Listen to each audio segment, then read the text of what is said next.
Check 2. Blog Talk Radio.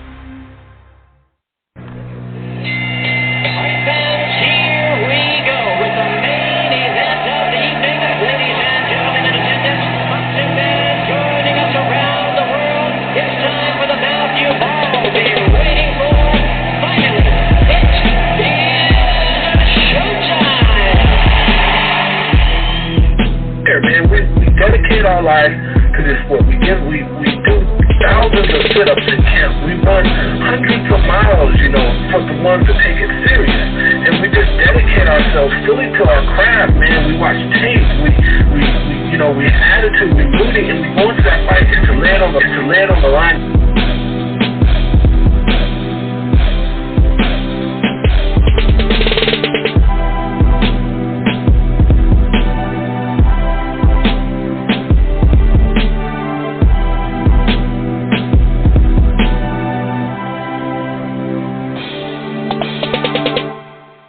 What's going on, boxing fans? This is the Rope-A-Dope Radio Podcast. I'm your host, Chris Carlson. We are live on a Wednesday night. Hope everybody's doing okay. Hopefully the cut on Caleb Plant's face is doing okay. There's a lot to talk about. We're going to deep dive. Well, it's not going to be a deep dive, but we are going to dive deep, is what I meant to say, into a variety of items, obviously inside the ring. We will have a little recap from the PBC on FS1 prospects-driven show on Saturday and Sunday. And, of course, this weekend, we're going to have a preview and prediction segment for the heavyweight title fight, multiple titles, right? Anthony Joshua, God, I cannot talk, versus Alexander Usyk. Joshua? Is that what I just said? I'm just joshing you? Usyk in Joshua. It'll be nice to see the UK Strong out there in a large stadium, that's for sure. We know Sweet Caroline is coming on right before the main event. We know it's going to take about 35 minutes for the ring entrances to take place. And I work nights a lot of the time, so, right when they're getting in the ring, I'll have to go to work. But that's okay. It's going to be an interesting fight. Usyk has that jab, has that movement, has the pedigree to give Anthony Joshua some problems. But the weight, not just the weight difference, but because, actually it looks like Anthony Joshua's continued to trim down. I don't know exactly if it's just more shape than actually weight. Meaning, I don't expect him to come in at 232 or anything like that. But as we saw a little bit, not just style-wise, but, the weight-wise and the look of his body, how he built up his body or built it down. No, that doesn't make sense. But he's kind of slimming out a little bit. Maybe looking for a little bit more mobility, maybe not having to be so bulky, so all that weight, muscles, obviously you need oxygen and whatnot. So weight is not just the Usyk side, right? And, of course, we need to see the weigh-in, for both of them, really. But obviously Usyk, it kind of means a little bit more because he's going way up in weight. But it should be an interesting fight. We definitely will have a preview and predictions segment.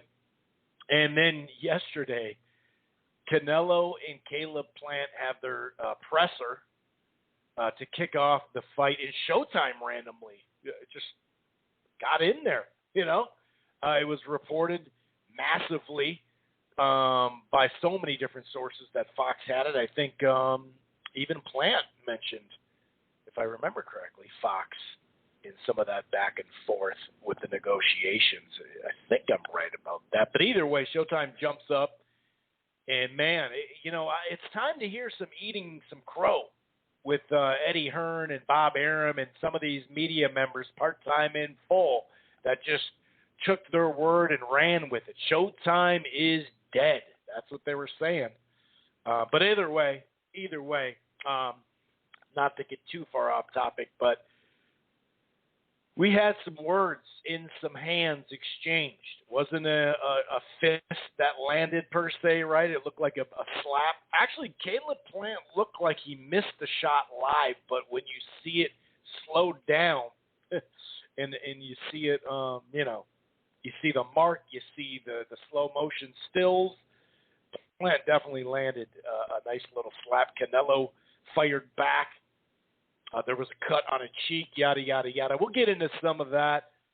The question that kind of lingers, is Canelo not shook up, but he said it's personal now. And is Caleb Plant, is their question really, is Caleb Plant in Canelo's head a little bit or not, or no? Maybe that's just nonsense and whatever. So we do have a variety of things to talk about. Of course, we're going to go over the current fight news as well, whether it's the WBC, I guess jealous of the WBA and all these announcements. They announced some eliminators and mandatory challengers and whatnot. So we'll go over some current fight, news. And, of course, we'll deeper in the show, we'll end the show with the Twitter segment where we read, the tweet of the week. We may read some fanboy stuff that kind of makes you chuckle, and then some media members behaving like fanboys. Sometimes we got to call them out, too, in the Twitter segment. But if this is your first time listening to the Rope-A-Dope Radio podcast, welcome. It streams live right here on blogtalkradio.com/Rope-A-Dope Radio. However, you don't have to go to Blog Talk and Rope-A-Dope and download the show directly there or listen to the browser if you don't want to. You can find the platform on Apple Podcasts, on iHeartRadio, Player FM, TuneIn, Stitcher, Spreaker, and a whole lot of other places, by the way. We're also part of the Grueling Truth Sports Podcast Network. While you're at it, why don't you head on over to thegruelingtruth.com. Whole lot of variety of stuff there. And one more thing, if you're thinking about cutting the cord or you're not quite happy, I got something for you. It's called DirecTV Stream. The prices start as low as $69.99 a month. It's the best of live TV and on-demand. All your apps in one place with access to over 7,000 apps. No annual contract. No hidden fees. And if you upgrade to the Choice or Ultimate, that automatically gets you HBO Max for 3 months. You also get to enjoy regional sports networks with no available additional fees. God, what am I? And then the Premier package, that gives you HBO Max. And here's where the boxing fan comes in. The Premier gives you Showtime as well. It's already included, which Showtime has the best schedule this year. So something to think about, boxing fans. DirecTV Stream. Okay. So, we will get in, like I mentioned, to some recap, probably a little later in the show, preview, or not preview, but talk about those PBC on FS1 cards back-to-back. For what they were pretty good cards, for what they were. They were announced kind of with like 2 weeks to go. Of course, the ticket sales didn't do well. Not that it would do great anyway when it comes to prospect stuff, but the late notice and all that. I think they were back-to-back in Bakersfield, California, if I remember correctly. But they were good shows. And, we had Jake Donovan on last week, and he talked about, maybe these FS1 cards will be in the fall because there was 12 of them per year on the normal deal. So maybe we'll see a lot more of those FS1 cards in the fall to close because I believe they have either 2 or 1 Fox show, prime time still there. I wouldn't doubt if November 6th is I was going to say it's a Fox card, but they'll probably have college football on. So maybe the prelim would be an FS1. Anyway, I don't know. But, so we'll talk about that. But, I do want to discuss the preview and prediction segment for Joshua and Alexander Usyk and whatnot and talk about this Canelo Plant stuff overall and just a variety of stuff, So just talking about the presser yesterday, and Canelo and Caleb have kind of gone back and forth a little bit here and there on Twitter, on good old boxing Twitter, and it means more when there's a fight signed.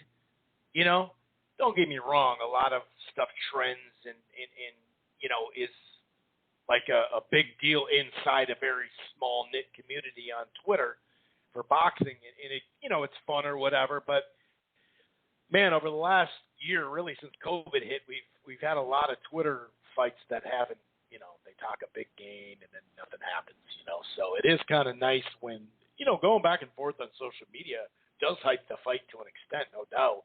But when they're actually signed to fight, it helps, right? But, when you look at this, so the presser happened. We'll get into the Showtime stuff in a little bit because that was a surprise that they now have the fight. But and you wonder, are they going to have another pay-per-view with Tank then? Or is Tank going to be on a Fox pay-per-view now? Is that the switch around? I doubt it, but I don't know. It's just something to think about. And maybe now, it'll be December for Tank's fight instead of October. You'd assume anyway. Unless they plan on doing that thing on CBS, wouldn't that be great? Anyway, right away, and they obviously should have had security. Now, we do see plenty of fights that both at the beginning of it, you see this in boxing a lot, especially at the PBC events, that they both get announced and then they do kind of a stare-off and then they go back to it. And maybe they need to be pulled away. But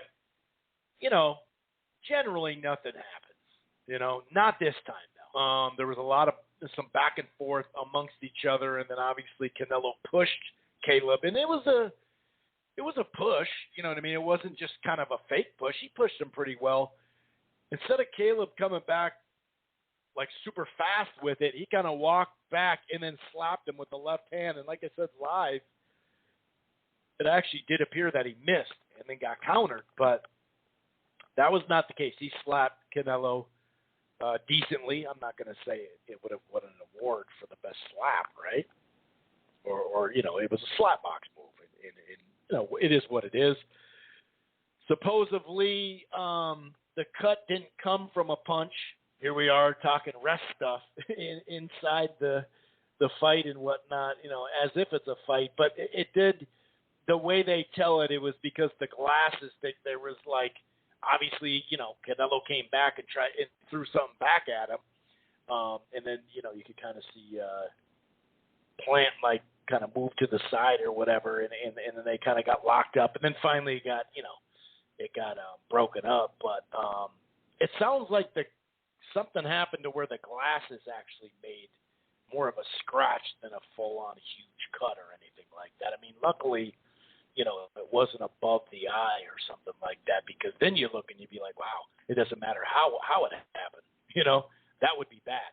So, and it was hard not to think right after. I think I tweeted, like, did he just play himself? Did Caleb Plant just play himself right now? Because, man, that would suck. Right at the presser getting cut, right? Man, that would just suck, dude. But it does kind of, when I start to see some of the slow motion footage and the stills, it does kind of seem like that was the case, that because you could see it was right where the glasses were, and they were kind of tied up with each other too. So either way, whenever you see some blood, at a presser, it's like, what just happened, dude? And there is some still shots where Plant's kind of saying that to himself. That's what it appears to, But after, when they both sat down, it does seem like it seemed kind of legit. But it definitely made for a lot of action on social media. I mean, Canelo's name was trending hours later, at seventh for a while. I checked like a couple hours later, and it was still trending. So, for a presser, especially, Canelo, he draws a big crowd, as we know. He's the number one name in boxing, especially, over here in the States. But he's generally pretty quiet, and from time to time, we've seen him say stuff. I was born ready, at the weigh-in with Mayweather. Of course, some stuff back and forth, with Golovkin and then Andre. And here's the funny thing. He's saying motherfucker to Andre. But then when Caleb Plant says it, all of a sudden he's talking about his mom. And it's like, well, hold on, dude. Hold on, Caleb Plant's wife, Jordan, was heard saying we're in America, not Mexico. A lot of people are talking about that, and sure, that could come across as like a super ignorant statement. I really don't know the background with that. But it also could be like, hey, dude, we don't mean it like that here. When you say mother effer, we don't mean it like that. We're not talking about your mom, dude. You know what I mean? It's funny he can say it, but when it's said, when it was said to him, it pissed him off. But either way, and they called him a cheat, and they were getting into it, beyond the slap box, and they were getting into it at the presser near the end, and so that was fun. That was fun. I gotta say, for a presser, that was good. And if you get pushed, there's a chance that you're gonna come back at someone with a push or whatever. We've seen people grab each other's necks, yada yada yada, and people come between. It didn't look orchestrated. I'll say that. I don't believe it looked too orchestrated.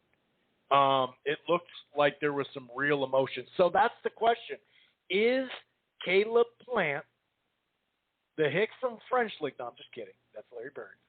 But the dude from Nashville, right?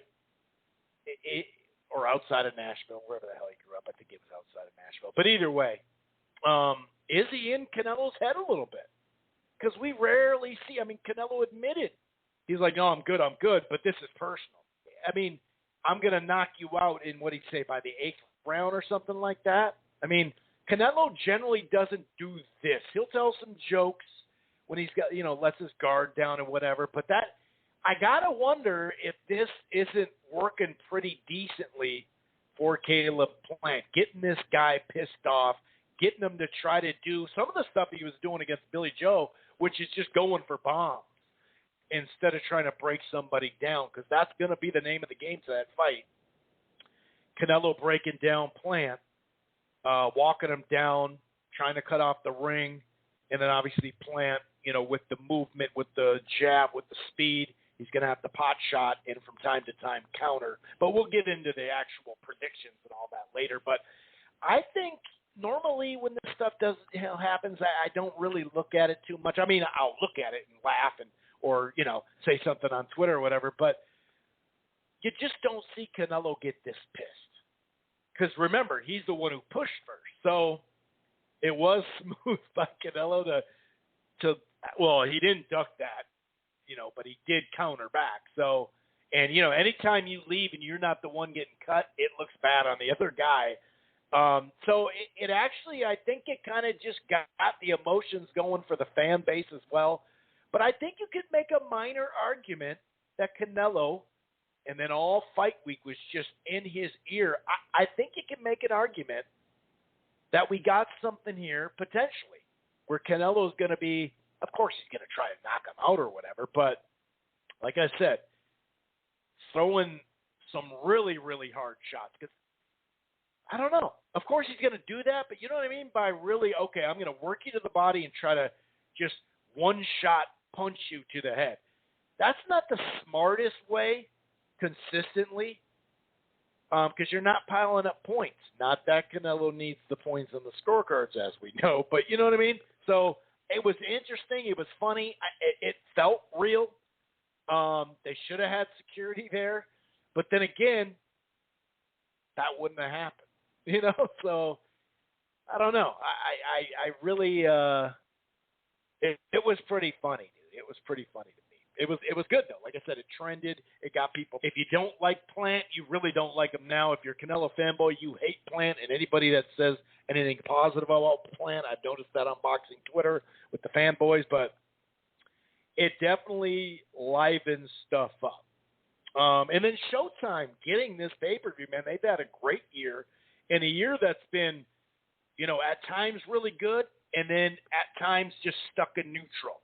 Right? Like grinding the gears, should we try to find reverse?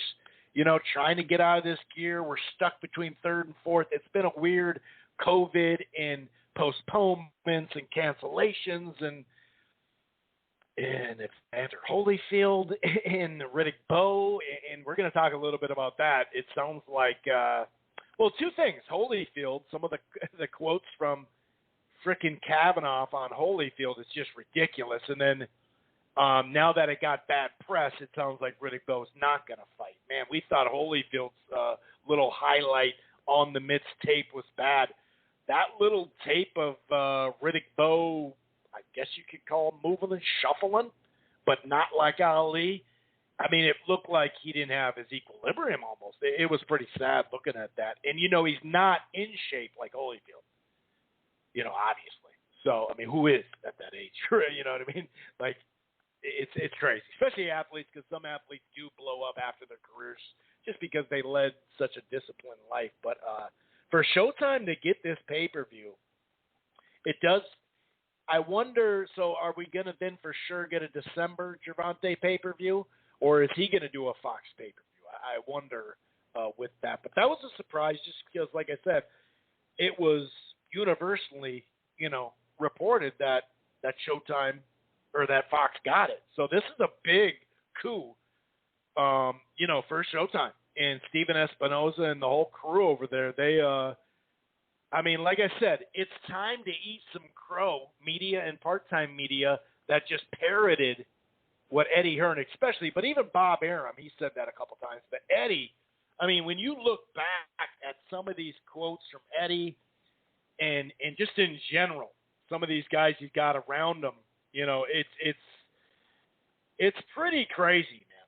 It's pretty crazy. And it's one thing to be like, oh, someone was wrong, no big deal. But when you're competitors and you're saying all this stuff about another competitor and the media isn't balancing it out, they're not balancing it out.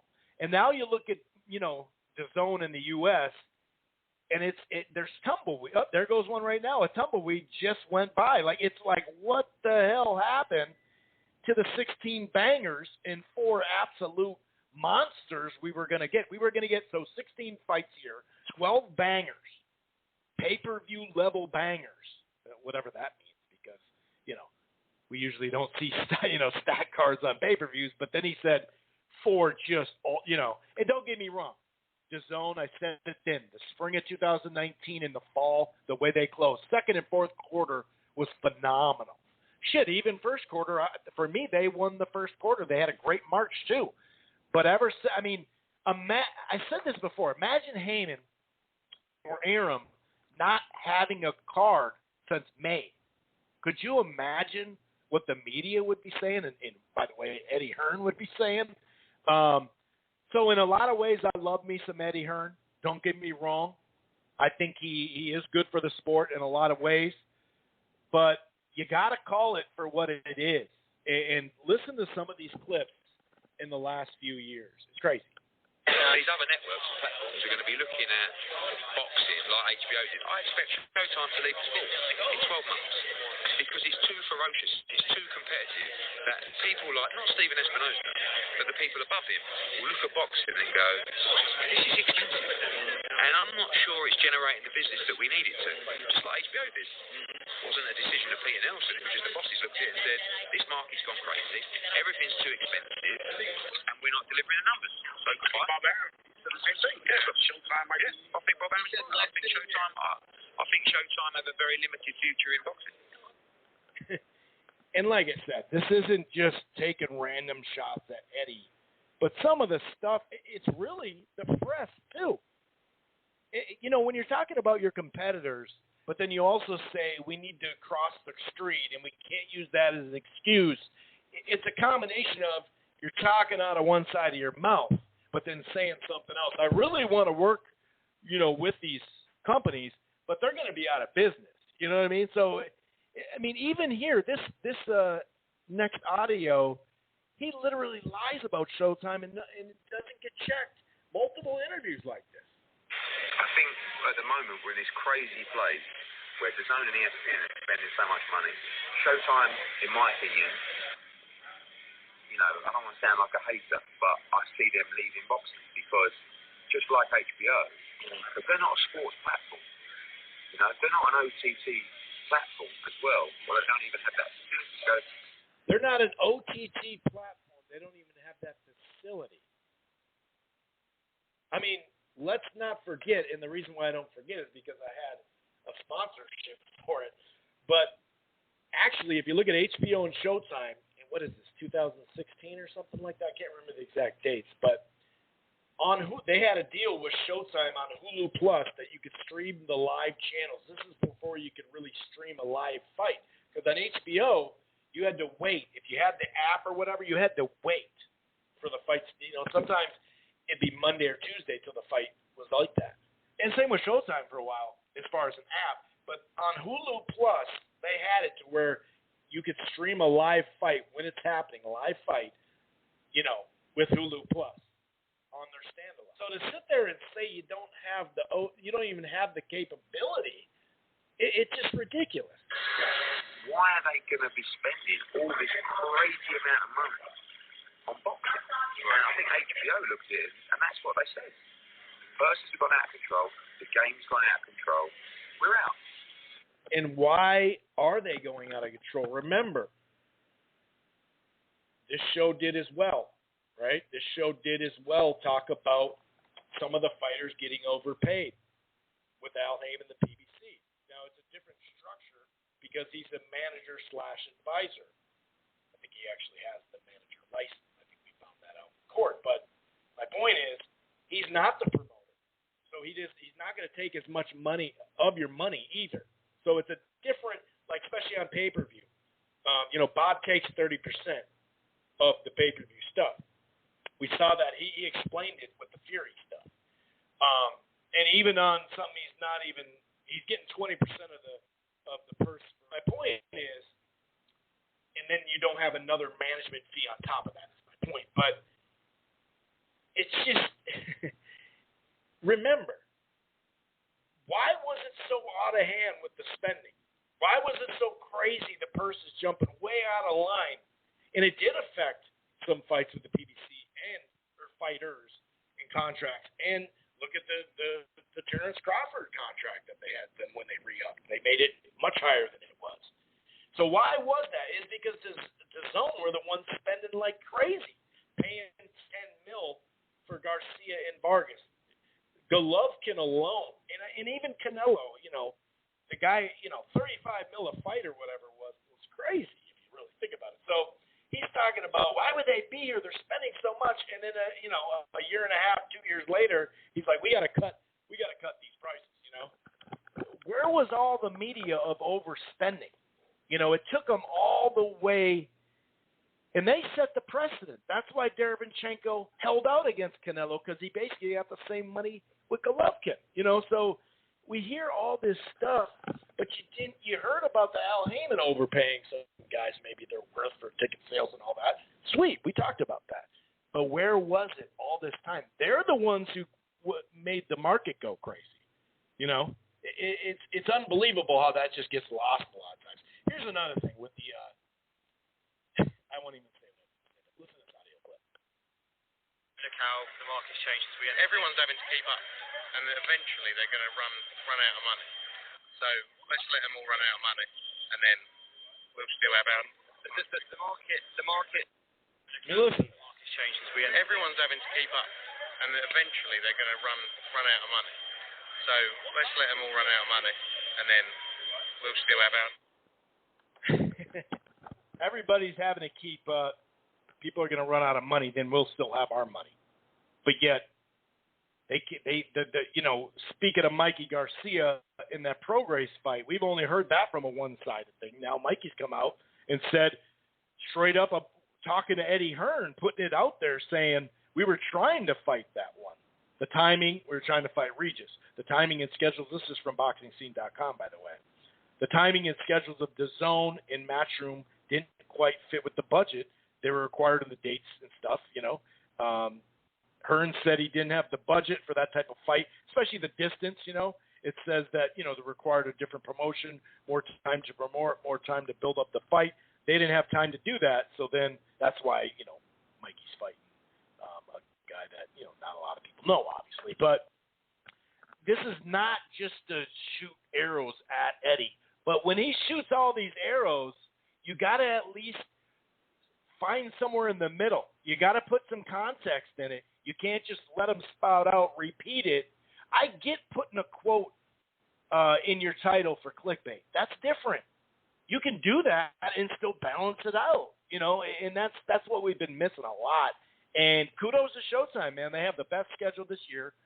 We'll see how they are going to close here. It looks like pretty good. But they've had a great year when, others haven't. Pretty much everybody else, I mean, ESPN's had its moments. Fox has had minor moments, not much.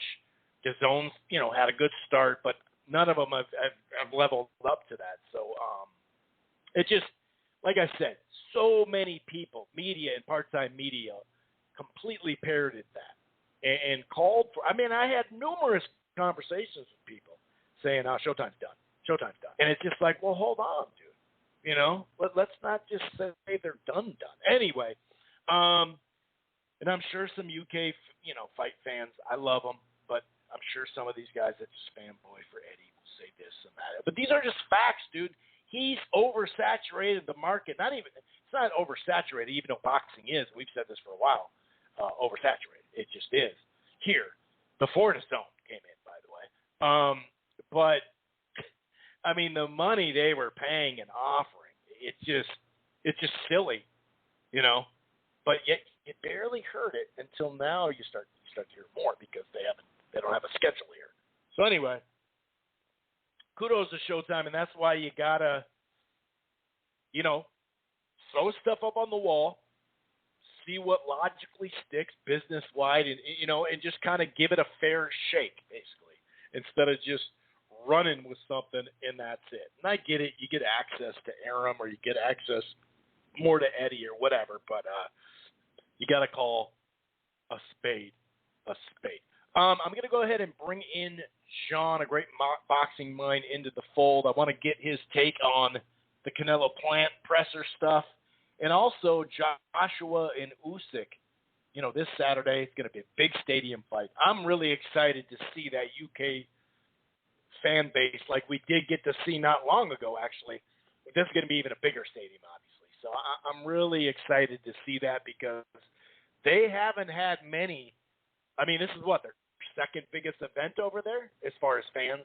We've been kind of lucky over here for a while since fans have been in this, partially in it since last fall, right? October. I think it was Halloween was the first one with Gervonta in Santa Cruz. And so we got the partials, and then obviously this summer we've been lucky spring and summer with that. So yeah, I'm really looking forward to it. All right, I'm going to stop talking here and bring in John to the fold. What's going on, John? How the hell are you, man? Chris, how's it going? Enjoyed listening to your open, and good to be here. We're finally in the week of a big fight in Joshua Usyk, and as you mentioned, we had some excitement at the Canelo. Hopefully, we are going to start building a little momentum after, as you said, this year, except for some highlights that Showtime's had. It just hasn't overall been a good year at all, and we need some hope here for the final quarter of the year. Yeah, exactly, man. It has just been a hurry up and wait, stop and start, frustrating year in a variety of ways, especially these last couple of months. So we'll get into the ring in just a second, but let's have a little short segment on that, Canelo Plant stuff. You rarely see Canelo get that mad, and it didn't look like this was staged and everything like that. I know Eddie Hearn thinks it was. But that makes sense because he's not promoting it. And maybe I'm wrong. Maybe I'm seeing it wrong. Maybe you think it was. But what do you think overall? In live, it kind of did look like Plant missed that slap, but then we saw that he didn't. It was just like a mixture of what the hell? Oh, my God, someone's cut. It had a little of everything, which we're not normally used to seeing out of either of these guys, really. But the question does arise then, has Caleb Plant, to whatever extent, gotten to Canelo in his head just minorly, majorly? If he were to keep it going all fight week, could he really get something here? What are your thoughts starting with the actual presser and what went down? Just whoever does it, I've never really, throughout boxing history, really for me, I've never really been into the bad blood press conference kind of thing. So, my personal take is no matter what promotion's doing these things, and whether it be boxing or, UFC, MMA, I don't really care for these things. So I find it unnecessary. I don't think it was staged per se. We see it happen so much, though. It's really not that out of the ordinary, except for the fact that, Plant did get that cut. I mean, obviously that's not faked, and that is that's a bit out of the ordinary. These types of things happen here or there. We've seen some guys actually get punched. Tyson bit Lennox Lewis on the leg in that press conference thing before they were going to fight. And I think, frankly, the way he ended up fighting, you're reading into this one. I'm not reading it as much, but that was an example of what I think you probably could read into, because what he did in the second Holyfield fight and the way he fought against Lewis, I don't think it would be that much of a stretch to say Tyson really probably wanted to be out of the fight already before the press tour started after the first conference. I'm sorry, but with Mike Tyson's history, he's done that to himself. I don't think that's unfair or an exaggeration. So, once in a while you can read in. I have a little bit of a read in that I think does fit this one for me, what some people were saying about Canelo, and I think this part kind of fits it. You did see Canelo get up in Golovkin's face in the weigh-in of the second fight, rush over to him, which he ended up winning in a very good fight, by a tight decision. Before that, based on his comments and the fact that he hasn't fought him since, when they were supposed to basically have a third fight, at least with both having the DAZN deal, I think there is something to this, and you can read into this part of it what you want, but the part said yesterday, Canelo feels he's got to react when he's being called a cheater. I think based on that second Golovkin fight, that weigh-in, hasn't fought him since after he beat him when they were supposed to have that third fight with DAZN.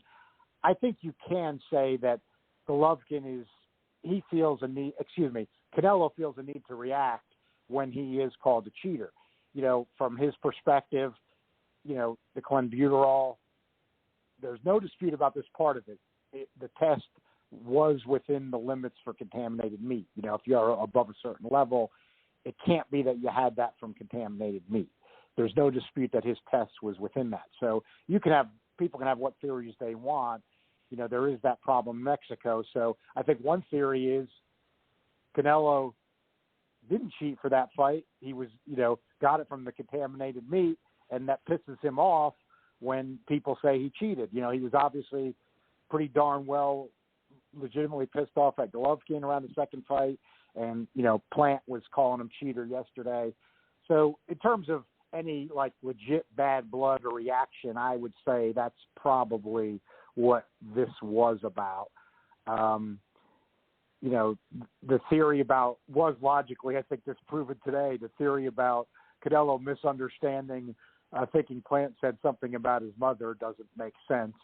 And I think that was pretty much logically disproven today. So I think Canelo probably does get a little bit aggravated, and this depends on what side of the issue you're on, as you think why.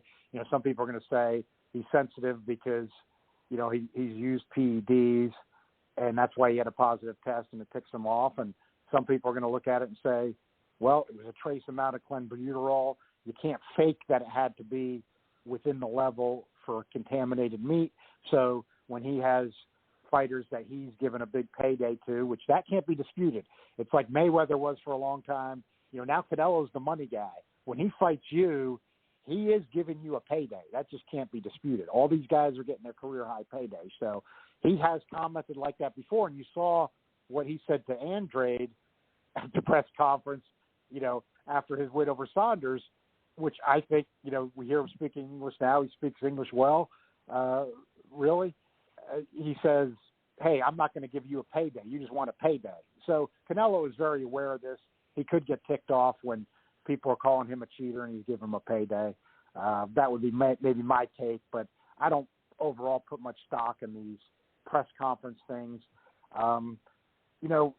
You do make a good point, though. If a guy like Plant ever could get Canelo mad where it carried over to the ring, I haven't seen that with Canelo. He was aggressive on Golovkin, but in the second fight, but obviously he proved in that fight he could do it strategically, as when he started backing Golovkin up, Golovkin didn't want to stand his ground, so that was a workable strategy.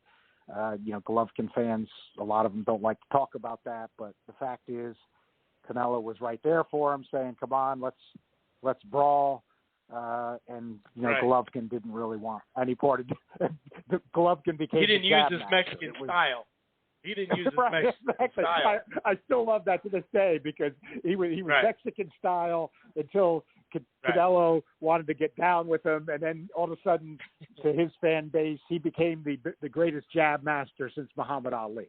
That still amuses me now because I think a lot of those jabs that he throws, not that he can't have a good one, but flicking again when he wants to go back to his amateur style, and he does, he really, when he feels he's got a significant power advantage over somebody, then he wants to back him up. But I think with even the first Canelo fight, because he was afraid of getting countered. Don't want to diverge, but he was afraid of getting countered by Canelo. He didn't want to be walking in with any Mexican style. That's why there were no body shots. So, it's different when somebody's got some skill and they can hurt you. So what I'm getting to there with the Plant, just in conclusion on that, if you look back, this is not a high-grade opponent, but a guy that sometimes could give people some trouble and usually could get some things done, even though he was crude. This is a fight that wasn't an exciting fight, but if you look at like Porky Medina some years ago, even before the Usyk guy fight, I mean, he is a guy that's cautious, but he can make you look absolutely ridiculous. I mean, when he just doesn't want to be hit, and he's going to fight cautiously. So why I'm saying that is I could see kind of what you're thinking, Chris. If maybe he got Canelo so ticked off that Canelo was getting just a little more aggressive than usual. I don't think he will, but maybe that could. Plant's going to need all the advantages he can get in this one. Plant can be very elusive when he gets conservative, and he just doesn't want to be hit. He can be a guy that's extremely tough to hit. Maybe that could even come into play with Canelo, but I don't know, that's going to be tough. I think for this one, I just think it's going to be tough for Plant, not with the talent level so much, but just the experience level. I do have to agree with some of his critics that he just hasn't been in tough enough for this assignment. I mean, I thought maybe they'd have something else before this, but they, like a lot of others, just don't want to risk the Canelo payday. We saw those types of things with Mayweather. We've seen it with Pacquiao. When a guy gets to that level of bringing the payday, people don't want to take the risks nowadays, and that's going to probably put Plant at some disadvantage. But overall, the press conference thing, I just don't put a lot of stock in it. I don't think it's necessary to hype. Being an American, I think people are underestimating, because boxing isn't what it used to be in terms of popularity and ratings. They are forgetting over this 5-6 year period that these PBC guys have gotten more exposure than other people. In the U.S. especially, they've just been seen by more other fighters, so they are more marketable in terms of selling fights at this point. I mean, that was part of the idea.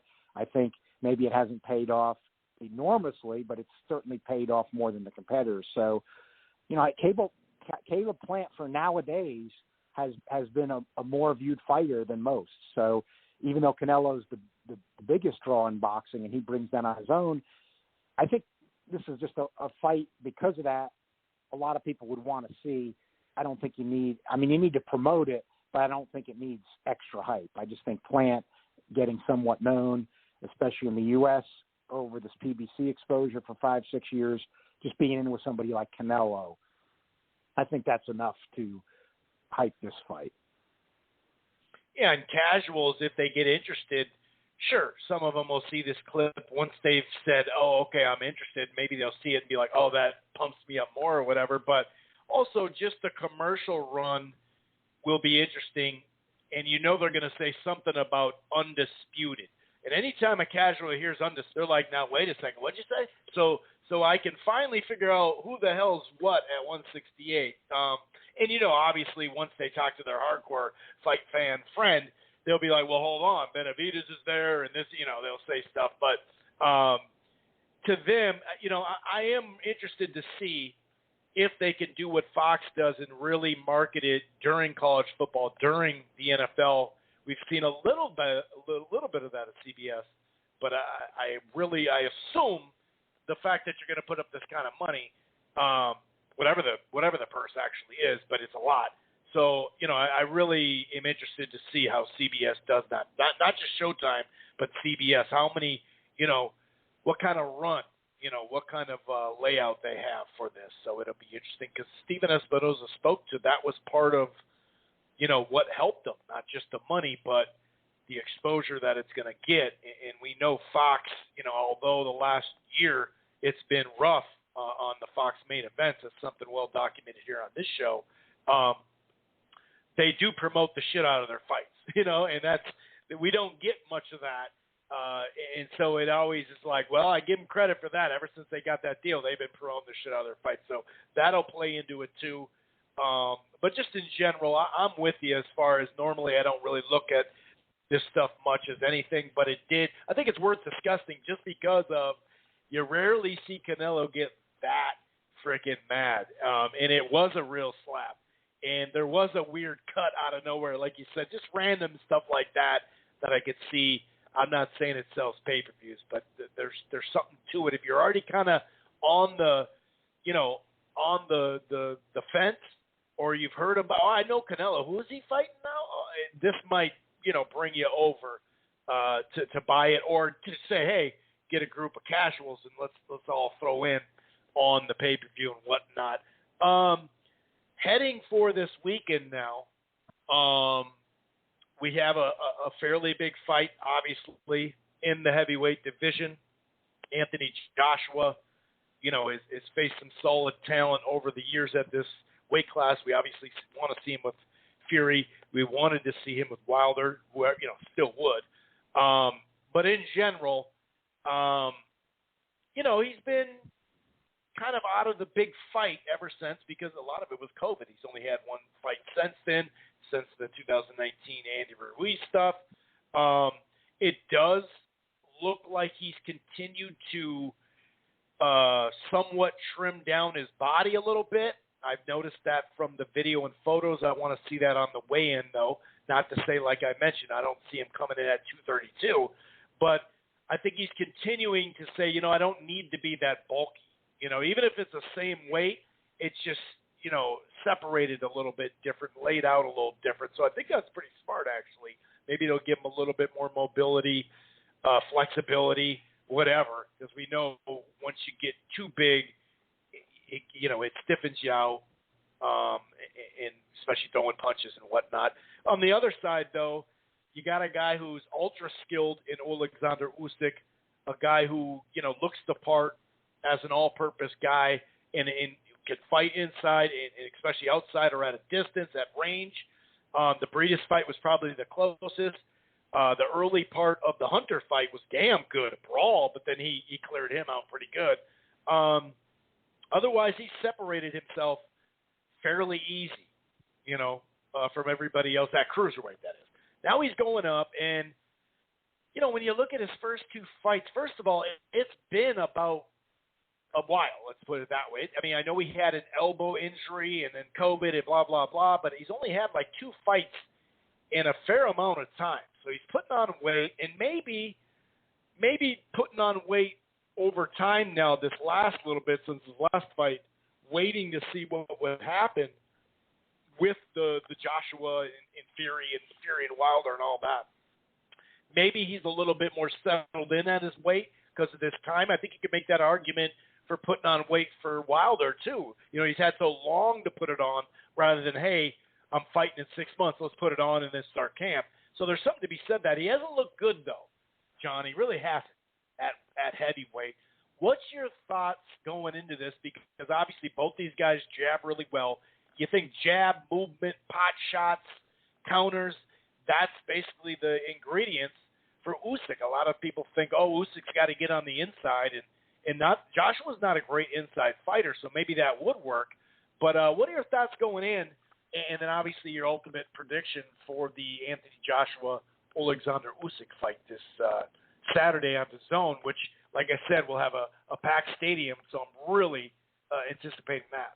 I think I got to give my detailed breakdown on Usyk, because while I do overall think he's good and have held him in high regard, I have a lot of different takes and evaluations on him than the majority, and especially a lot of, frankly, the European fans do, which I got to kind of break down. First of all, he obviously had a great amateur pedigree as he was an Olympic gold medalist, but we've had this thing, the World Series, the World Series of Boxing, which they basically created where they wanted to have some of the top amateurs, and it was even an advantage even more for some of these European amateurs and Eastern European and some of the Asians in the former Soviet areas. For some of these fighters to stay amateur, they benefited well. But then the World Series of Boxing, enabled them to basically have pro fights and keep their amateur status before some of the other rules had changed. So, Lomachenko fought in there, Derevanchenko. There's been some Americans that had some fights in it as well. It wasn't as prevalent, but, Joe Joyce was fighting in there. All these guys, these Europeans that are of these advanced ages, when they talk about, this guy's only had so many pro fights.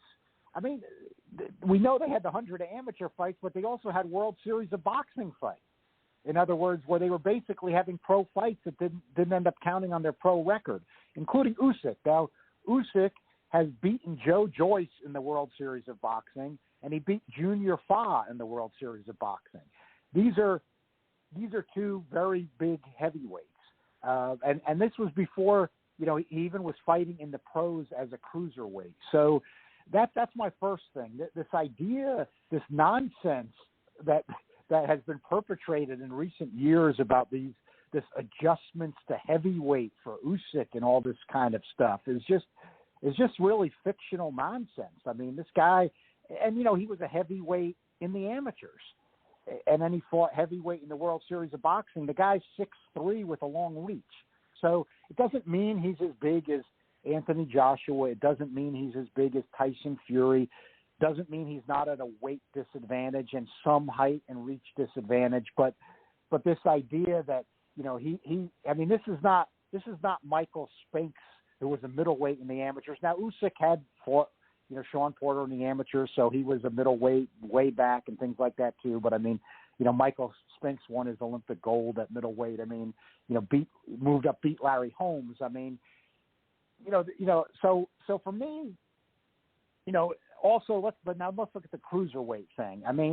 Cruiserweight is a division that I hate all these alphabet created weight classes, but the heavyweights have gotten so big as the years have gone on.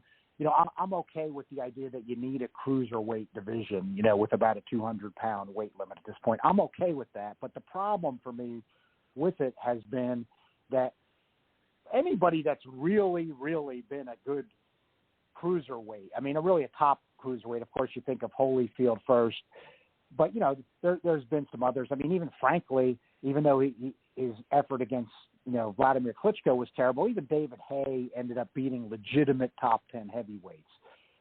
If you're that, and let's go back, you've had Michael Moorer was a light heavyweight who didn't even fight at cruiserweight, and he won the lineal heavyweight title. Michael Spinks was a light heavyweight, who was the light heavyweight champion of the world. He didn't fight at cruiserweight. He went up, he won the lineal heavyweight title. These are not that far back in boxing history, even though we are talking about some decades now.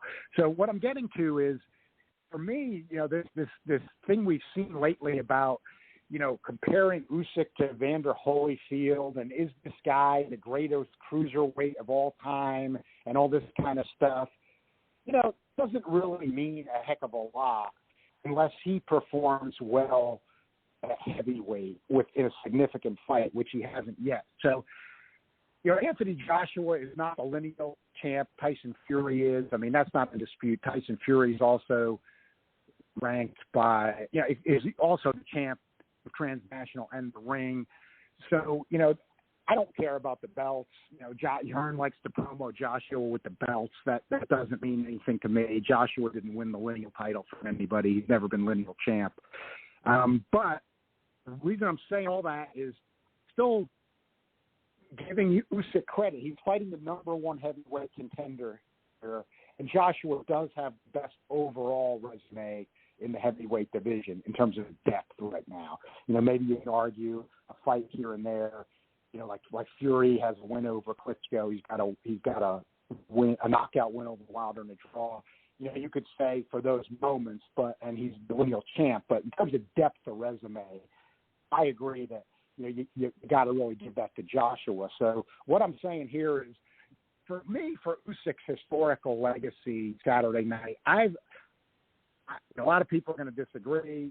That's the way things go. But, if he wants to really be remembered truly among great fighters in history down the road, he needs to show me something against Joshua here. And I'll even give him a break where, even if he fights extremely well and maybe falls just short, then if you want to say, okay, validates his legacy, what he did at cruiserweight, I'll accept that, and I'll say that as well. Yeah, in other words, yeah, we can say that this guy was the real thing, even though he did all that at cruiserweight, but he went against the number one ranked heavyweight contender, Anthony Joshua, and he fought him tight, or he almost beat him, or he hurt him and he almost beat him, or if he beats him, then if he beats him, it's not the lineal title. Still, if he beats the number one heavyweight contender, I think that validates what he's done before.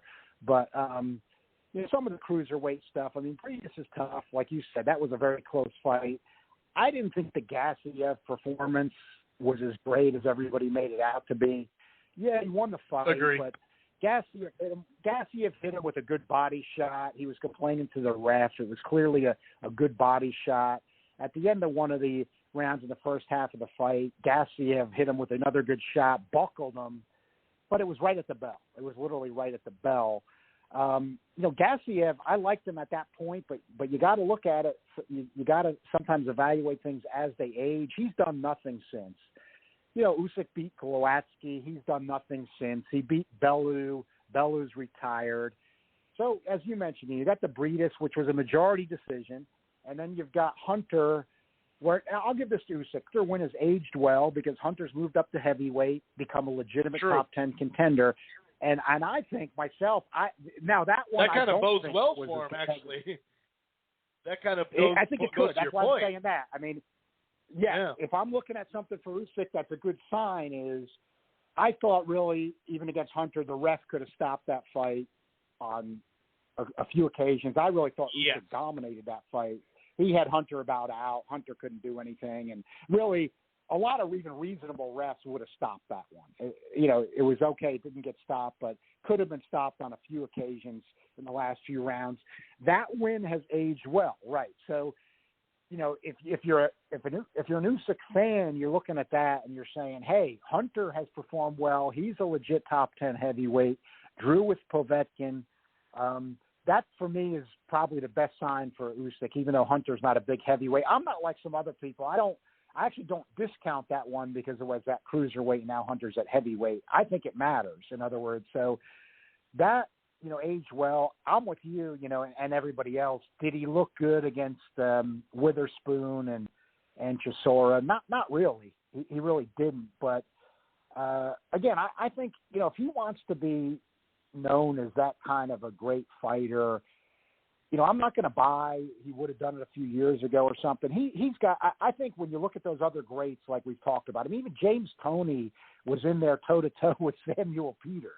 James Toney was a middleweight. Roy Jones beat, John Ruiz. So did Tony. I mean, for goodness sake, Thomas Adamek beat Chris Arreola at heavyweight. This is not got to be set up right, because this is, to me, like here's what I think we're going to, I don't want to hear already. Like, if Usyk doesn't perform well Saturday night, I don't want to hear he's just not a heavyweight, because guys who are that great at cruiserweight or light heavyweight, they can be competitive in this type of a fight. So I feel like, he needs to show that. I mean, that's for me. Now, Usyk, he's not a runner. I mean, he has really good movement. I mean, trained by Lomachenko's father, in the amateurs. You do see those similarities there. He's a southpaw. He uses a lot of movement, stepping around. He's got a really high work rate. Not a really great puncher, decent puncher, but certainly not a great puncher by any means. So, he's got to be stepping around Joshua and have a lot of volume. I think you made a good point. People do need to look at it. You got to look at the weights of both these guys. I've just learned over time with heavyweights, every time you try to go against it, it's a mistake. I'm not going to really know 100% for my final call until we see these guys' weights. Like you said, Joshua has actually looked better when he's trimmed down some. Before first Ruiz fight, his weight was creeping up, and it might have been something that cost him. His stamina was much better, even though it was a dull fight. In the second Ruiz fight, he dominated. He had the weight down at a good level against Pulev. Was maybe a hair more tentative than he even needed to be in that one, but Pulev had nothing for him. I think with Usyk's quickness, he needs to keep his weight down, like you were saying. He shouldn't be for this one. I don't think he should be over 240. Would be kind of a, and real recently, there's some talk that even Usyk's got a bigger body frame than people think, but I don't know if he's just bluffing, playing possum. But there's some talk that he might come in, like you said, like Wilder's been off for a while. He's been off, he hasn't been as active. I mean, maybe it's true, some talk that he might even come in like 230. I think that would be a mistake. So I'm going to take that in advance. That would count against him if he does that. And if Joshua comes in too high, that's going to count against him. For me, on the Joshua side of things, he likes to rely on his jab, but that's not usually a good thing against a southpaw. Sometimes you can force it in, but, Usyk's pretty slick, and I think that works against Joshua. That's his one good punch, and his other good punch that he overly relies on, to me, leaving himself open and throws it in bad positions, is his main power punch is his right uppercut, and that's not a good fit for this fight. So the problems I see for Anthony Joshua here are, Usyk's not that big of a puncher, so I don't think Joshua's got the greatest chin, but I'm not necessarily worried about it against Usyk. But I think the problems for him come in is if he can't land, and this is what I'm going to be looking for here if they're both in good condition. If Joshua can't land his two best punches, which I think is possible in this fight, the jab and the right uppercut, can he adjust and put some hurt on Usyk? I think if he can, then, this should be a fight he can control and do well. And I think from those few moments I saw against Gassiev, I got a feeling if Joshua, I don't think this is going to be a back and forth if Usyk starts getting hit. And not just because of those moments like we were talking about in the Gassiev fight, that I get the feeling that if he starts taking shots from a big puncher, he's not going to want to be around long. And, he may be slick enough to avoid that, especially, like I said, with the problems Joshua will have landing that jab and uppercut. What I need to see out of Joshua is he's got a really good straight right hand. He's very powerful. I mean, the power is real to me with Joshua. He's extremely powerful, and he's got pretty good hand speed too, kind of underrated. So I think if he goes with his straight right, if he can just, maybe even just use the jab as a rangefinder and go to that straight right for his main power punch, which for a guy his size and with his attributes, that should be the main thing. Like I'm talking like a Vlad Klitschko kind of thing here. That was Vlad Klitschko's bread and butter, and he went on a long reign with it. I think Anthony Joshua could do that, but he just doesn't. He keeps going to that right uppercut. he keeps forcing it in. You see him doing that even when he's got guys hurt. I mean, he just always goes to the uppercut, and that's not a good punch for him here. I mean, like you said, if Usyk was inside, maybe because of the size and he needed to reach Joshua, but I'm not going to say it's impossible, but I think he needs to use that straight right. When he was finishing off Pulev late, he landed a good straight right. It showed me, he can do it, but he just isn't in that habit of relying on it. If he can go to a straight right hand, have his jab out there, I think he should be able to, win this fight. And I mean, I'm leaning Joshua right now. I want to see the final weights for my final call. I'll put it out there on Twitter at realjohnelaw.com. I'm not going to dodge anything, but I'm a leaning Joshua right now. But I do have that concern about him being able to land his two best shots, the jab and the right uppercut. Yeah, he does kind of have that Inspector Deck, go gadget, right. Like, I'll throw it from way out here, like go gadget, right uppercut. Like, that, it's just like, whoa, Inspector Gadget. I said not Inspector Deck. That's a rapper. But yeah, it's that is kind of funny. You're right. It's almost like ever since he had that highlight against Klitschko with that uppercut and how they, superimposed the neck to make it look like he stretched out his neck. And, I think he just fell in love with it. That's a good call. He really throws it from super far away. And, if he ever did that with Wilder too much, that's where it could really hurt him. I don't know, scoring points is one thing. I think Usyk will be able to land flush and all that. But yeah, it's an interesting fight. And I don't know. Especially in that Chisora fight, I just saw, it seemed like when he got hit by Chisora, it was like it kind of took something out of him more, which makes sense. You're fighting at a heavier weight class. But you're right, though, like volume-wise, he's not a guy that just wears you down per se. I don't know. And when you move on Joshua, even Parker, who was not a great mover leading up to that. In fact, he got into a lot of brawls a lot of times.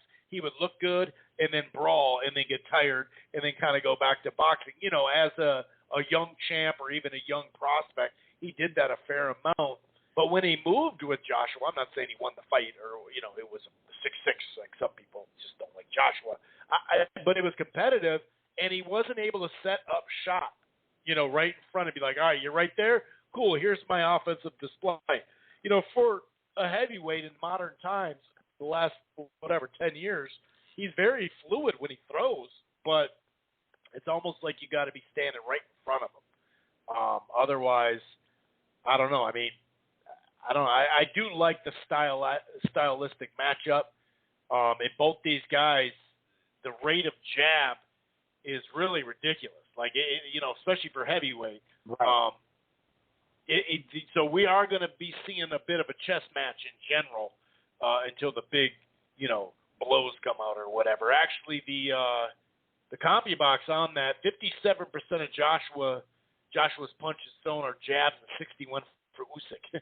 So yeah, that kind of stands out. Any other items that you'd like to discuss here with your segment, John? I want to say I like this fight. Leading into, I think, the whole heavyweight division. Arguably, if Fury and Wilder, we're going to fight, which they are, we hope, and it's still on. I mean, there wouldn't be a better other fight that you could make that would be more intriguing than Joshua and Usyk, and that's made. Now, this is a bad undercard. Okole's on there, and he's fighting an opponent who's undefeated but shouldn't be in there with him. And Okole's fights are usually pretty boring until he unleashes with the power, but his power is real. So I'm going to just kind of they always say it's premature, but it's where the money is, and it's usually, like I said, it's usually where it ends up if any cruiserweight really has the true talent. I think some people have kind of compared Okolie as to kind of like being a poor man's Deontay Wilder, and he's going to end up moving up to heavyweight. I actually think that is going to happen, so I don't like this undercard at all, but since we're starting this weekend through the end of October, at least, with White and Wallin, an excellent fight as well, hopefully the theme's going to be Yeah. heavyweights, because the Wilder Fury 3 card is legitimately stacked. I mean, I never say it, but this is an old school card, the Wilder Fury 3. I mean, that is reminiscent of a card you would see 35 years ago. I mean, not quite, but it's close. With the intriguing heavyweight action on the undercard, all heavyweights. So let's say Yeah, that the theme.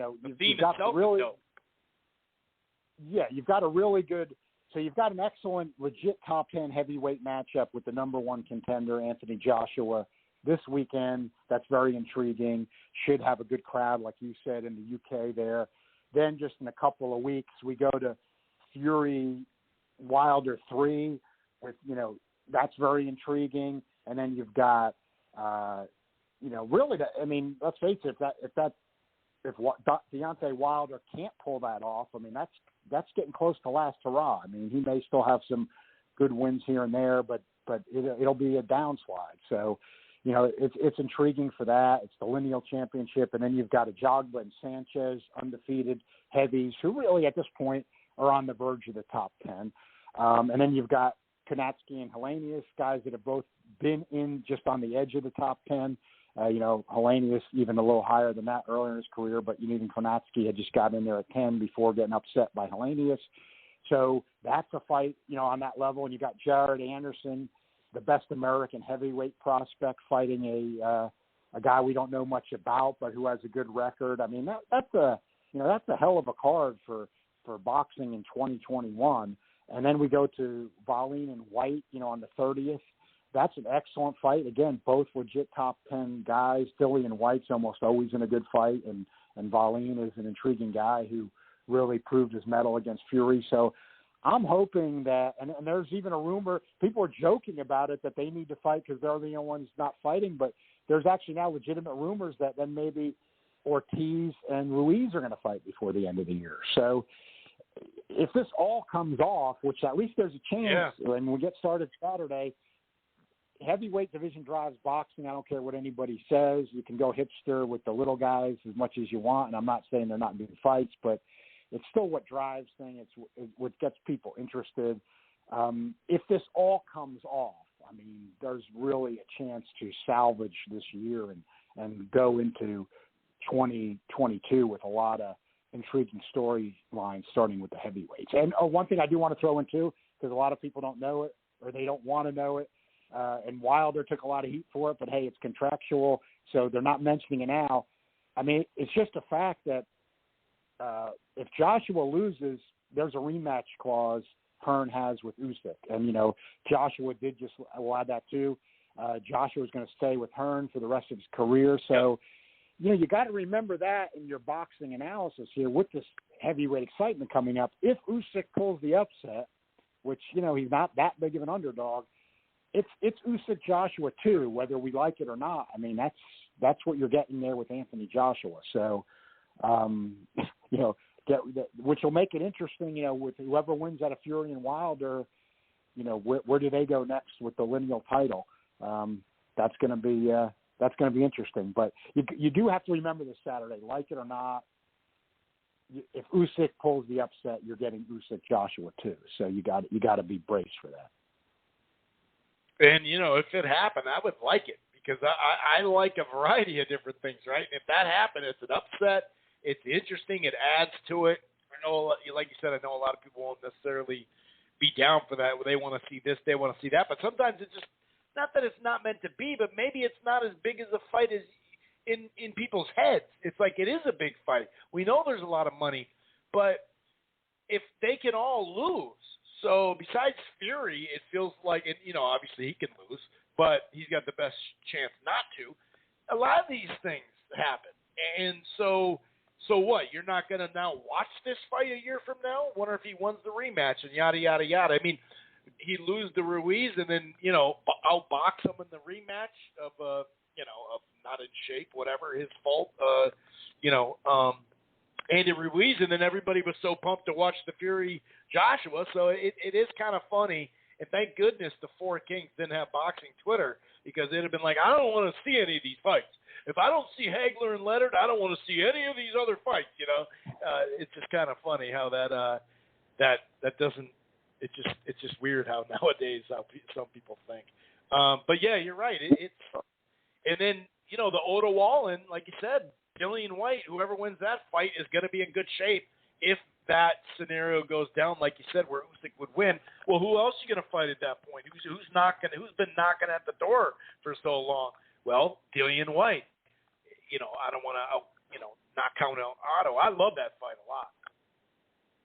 Yeah, me too. And you're right, though. I think that's the way it's going to work because you look at it this way. I mean, even though Wallin is Swedish, but he lives in New York now, I have a feeling that's what's coming too. I mean, let's say Wilder pulls the upset and Usyk pulls the upset. Let's say there's two upsets, but they're both not that big of underdogs. I mean, then the way the U.S. drives boxing money, it just does. It still drives it worldwide, as opposed to anywhere else. I mean, from a business perspective, not even one guy being afraid of the other or anything like that. If Usyk also beats Joshua, I mean, they're both, UK, European based. Like you said, it's not necessarily that big of a fight in the U.S. I mean, Joshua's only fought in the U.S. once. Usyk, they tried him over here. He didn't. Let's face it, he didn't catch on. I mean, Frank dropped him and Hearn dropped him. I mean, you can talk about his skills, but in terms of his marketability in the U.S., he basically was kind of abandoned by two promoters. So, what I'm saying is, I mean, maybe like if Wallin then would beat White, I mean, Wallin has had PBC fights. He's fought on Showtime. Even though the White's fight's going to be on his own.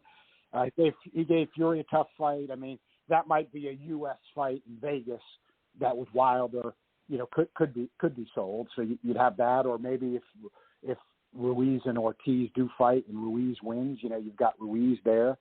That would be a big U.S. And these would be fights for the lineal title at that point. I mean, they can talk about the Joshua Usyk belts, but the lineal belt's still with Fury right now. Now, if Fury wins, I think Eddie Hearn, he always looks ahead and he's not crazy about his own guys fighting each other. I think you're right. That's what he's got in mind. He figures, from his perspective, he's got White is in arbitration against the WBC in Switzerland, literally. So he's looking at it like, what Eddie Hearn's thinking is, I mean, if Usyk beats Joshua, he wants to send Dillian White out after Fury, or maybe even if Joshua wins, then say, oh, White's got to get the Fury fight first. That's been arbitrated or something like that, or Joshua's taking this other fight in the meantime, or how all of a sudden an IBF mandatory will pop up for somebody we didn't want to see or something like that. So I think I'm just getting around to what you said. I got a feeling it's that White Wallin winner is going to be positioned for is going to be in good position for something big next year. So I'm excited. I'm excited that if everything comes off again in the next 35 days, it's going to make for a really interesting 2022 in the heavyweight division, no matter what happens, and that's always good for the sport. Yeah, I mean, that you can't really go wrong. No matter the outcomes, it's setting up shit for 2022. So yeah, that's a good call. Either way, everybody's fighting in a short, or not everybody, but a lot of people fighting in a short amount of time. I appreciate you taking time out of your day, and we'll talk to you next week. Enjoy the fights, John. All right, looking forward to it, Chris, and I'll tweet a final prediction out there before the fight. But looking forward to it. Thanks for having me as always. Yep, take it easy. Have a good night. Okay, take care, Chris. Yep. And I can vouch for it. He always puts his predictions on Twitter. He's not ducking anything. I mean, he'll tell you exactly what he's betting or this or that or picking and all that. So, everybody calm down a little bit. And I'm already getting some messages. I got one message about from a UK fanboy. It seems Hearn fanboy. It just doesn't even. You're so jealous of Eddie Hearn.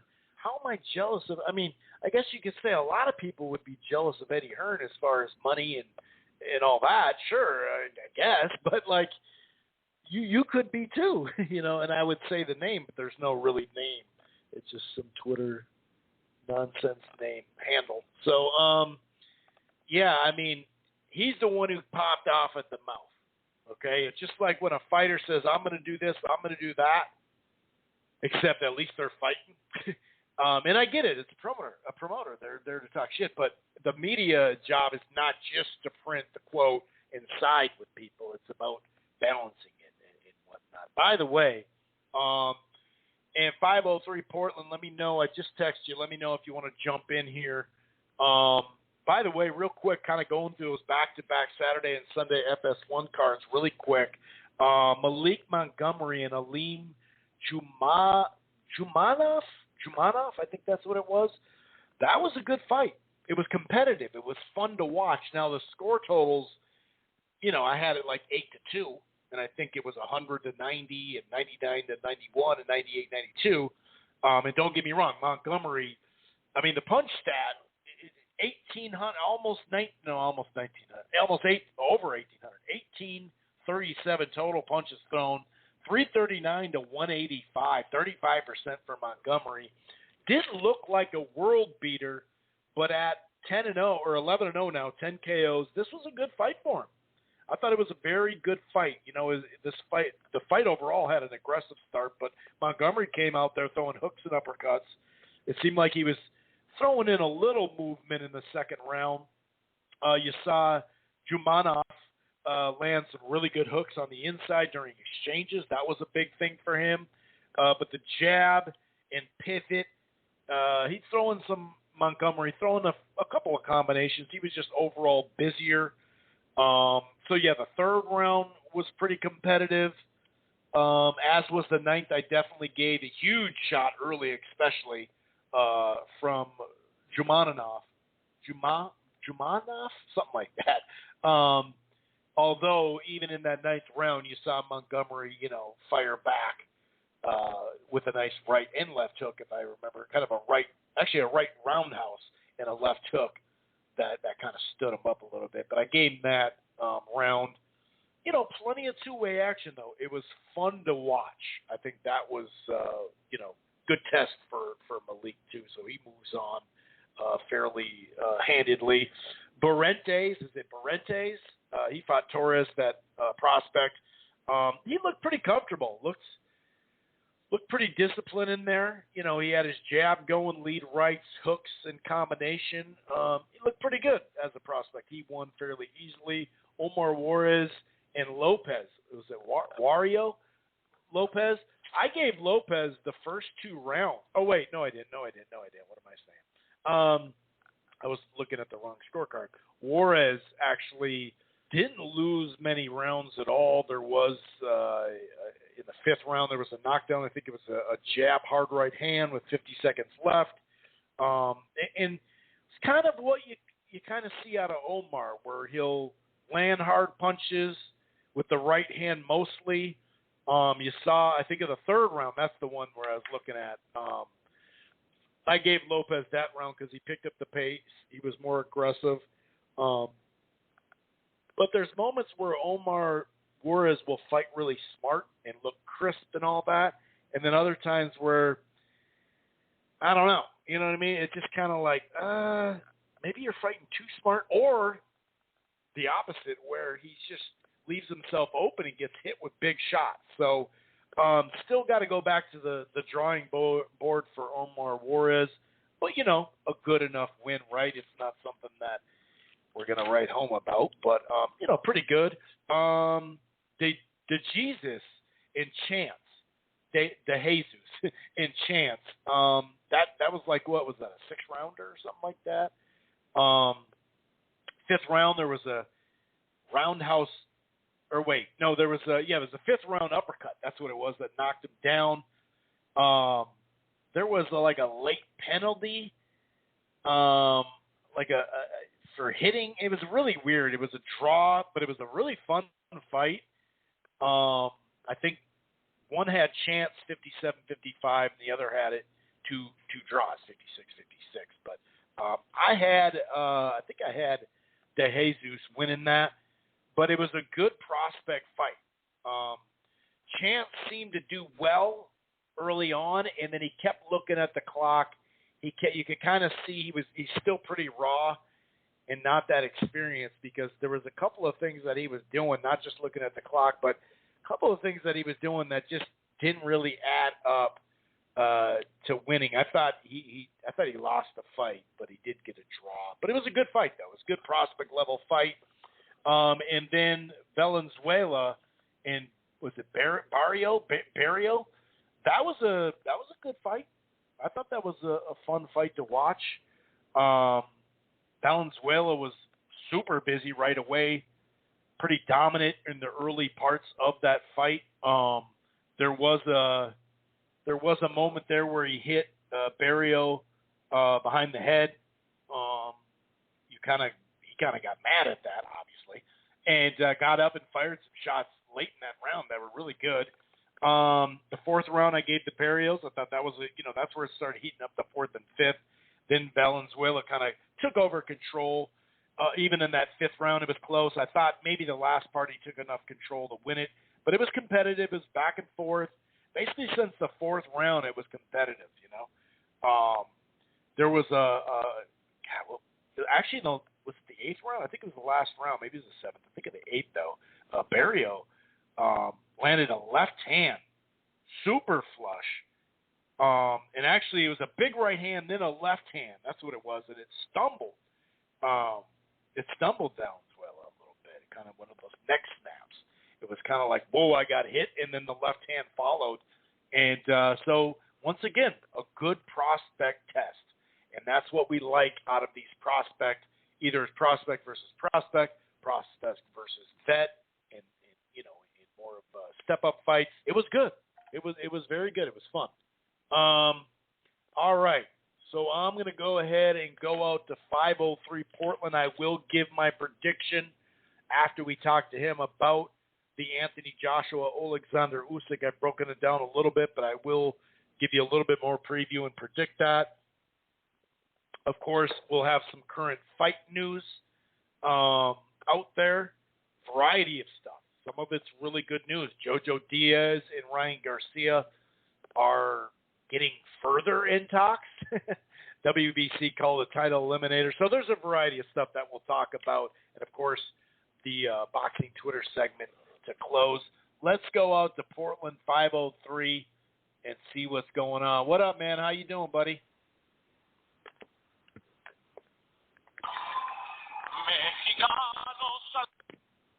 Oh, shit. My bad. I messed it all up. What up, Chris? Hey, yo, just chilling. That's okay. Here. You can close on it. How about you close on it? All right. You can close with it. All right. Thanks, brother. Yeah, and, everything's good on my side, bro. We're back to Oregon weather, back to rain and cold or whatever, but it's all good. It's time of that year. But how's everything, Chris? How you doing, brother? I'm doing good, man. I'm doing really good. I'm just kind of adjusting to, everything kind of back in the frame, busy and all that. So, yeah, it's been good. The weather's been good here. It's either been nice and warm, or actually Thursday it was like 88 degrees out of nowhere, but there was a big storm, and just probably 15 miles from here, it touched pretty heavy winds and stuff. A lot of trees went down, a lot of power outages. I think like 60,000 people lost their power for a little bit, but it's been good, man. Really good. I'm excited about this weekend and some of these fights coming up, Yeah, hell yeah, definitely, man. And just right before we get to present news and everything, I just wanted to mention a few weeks back, Oscar Valdez had a fight, and I know I'm kind of late on this, but, man, I really, when stuff like that happens, and that's on our side, like the Mexican one, I have no problem with it. But in all honesty about the fight, man, I think I forget the Brazilian's name, but I just thought he he was doing great in the first rounds, and then like he started showboating and putting his arms in the air and kind of taking some rounds off, and I think that's what really cost him the fight. But I don't know. It's just funny how a lot of people were mad about it. The decision. I don't know. It's hilarious because Oscar Valdez did show a lot of damage in that fight. If you see his face, you know what I mean. A lot of people, it just tells a different story. But I don't know, man. That dude was tough. Valdez got through that one, man. And you know what I love the most too, man, about that night, that it was I believe it was in Arizona.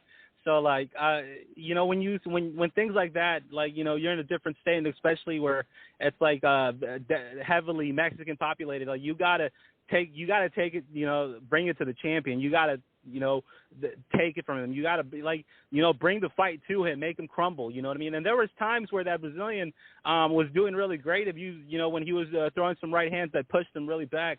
So I just wanted to mention that real fast. But Oscar Valdez, you know, moves on. And, you know, there's that, you know, obviously there's that, the shadow of what happened, right? The drug test. You know, that's, you know, he gets to move on. You know what I mean? I guess there wasn't too much, that happened, from what I know. But Oscar Valdez, you know, he stays undefeated, moves on to the next guy. But man, that fight alone, man, that was pretty scary for the moment, if I could say that real fast. And but also, what else? Also, before the other Oscar De La Hoya, he pulled out of that fight with Vitor Belfort, and to me, it was just, he wanted to get out. He had some video. It's you know, it is you know, it is what it is. He used the COVID excuse. To me, it was just. He backed out, like he really backed out. To me, in my opinion, that's my opinion. Like he didn't want any of that, you know what I mean? And but shout out to Holyfield, shout out to Vitor for making their money. You know, there's nothing wrong with that. Also, shout out to Anderson Silva for another win in boxing. You know what I mean? Looks like he's gonna get another big win or another big fight after this one. So you know, stay tuned to that. But also to this what else? This weekend. If I could just mention it real fast, we got Joshua Usyk. You know, this one is pretty good. You know, this one I believe is in England. I got to go with Joshua for this fight just because he is the real heavyweight coming into this fight. So he's got the better experience. And also he's going to, have the UK crowd behind him. So I think that's going to play a big factor in this fight. So, I don't have too much to say about that, but I just feel like Joshua should win this one. I don't know if he gets the knockout. Usyk is pretty tough. I'm going to go with 12-round decision for Anthony Joshua for this one. And also just for the last topic, and I'll close it with this, man. We had Canelo Caleb Plant conference yesterday, and man, it was lit. It was exciting. It was everything casual fans wanted, like a real, like just real emotion, real action. And if I can mention some things about this, the press conference, man, when they were brought up to the stage, Canelo and Plant, right? There was no security. There was no none of the commission guys in the, on the stage or anybody really taking action, being in front of these guys, man. Like, I can't believe, I can't believe they just let that slide, like, without, because they're about to face, because they faced off and, shit was going to pop off because these guys have been talking some shit on, on Twitter. Well, Canelo hasn't, but, Plant has. So I'm not too surprised of that, that happening. These guys are both about it. Both guys didn't back down. You saw Canelo shove Plant first. And then if I could say something about that push, man, Canelo is a strong guy, man. He kind of pushed him really far, man, off frame, like close to, pretty far back, man. And, that kind of showed me something, too, that he's probably most likely going to be the stronger fighter out of them. And then Plant, right, comes with that left hook or left slap or whatever. And, to me, he did graze him. I'll give him that. But, Canelo with that. Have you seen the still shots? He didn't graze him. He landed it right on his face. You could see the still shot. Was it all 4 or 5 fingers? It wasn't palm though, right? It wasn't palm though. It was like fingers, right? It was like the finger shot. More fingers, right? No, but it wasn't a grazing shot. Is my point. Okay. Well, to me, it looked like a grazing shot. It didn't really look. There's like those photos, and there's some of those close-ups. It looks like he ducked it live.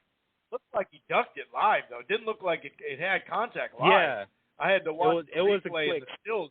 see it.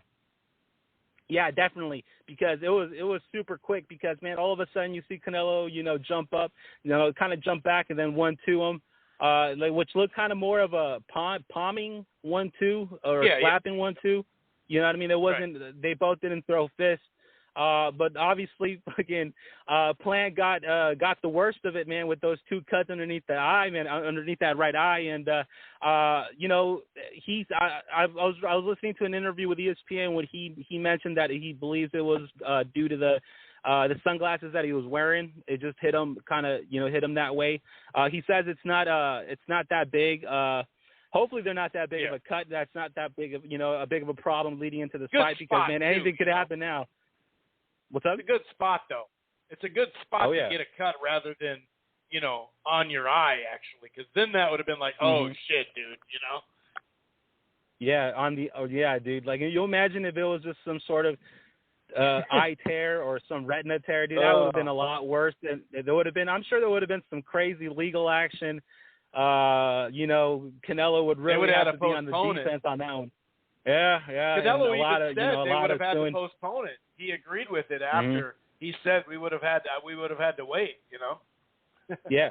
Oh yeah, most definitely, man. Because and I can't believe, man, that was kind of serious, man. That those 2 cuts. I mean, that just shows you, this shit is bad blood going into this fight now. Caleb Plant.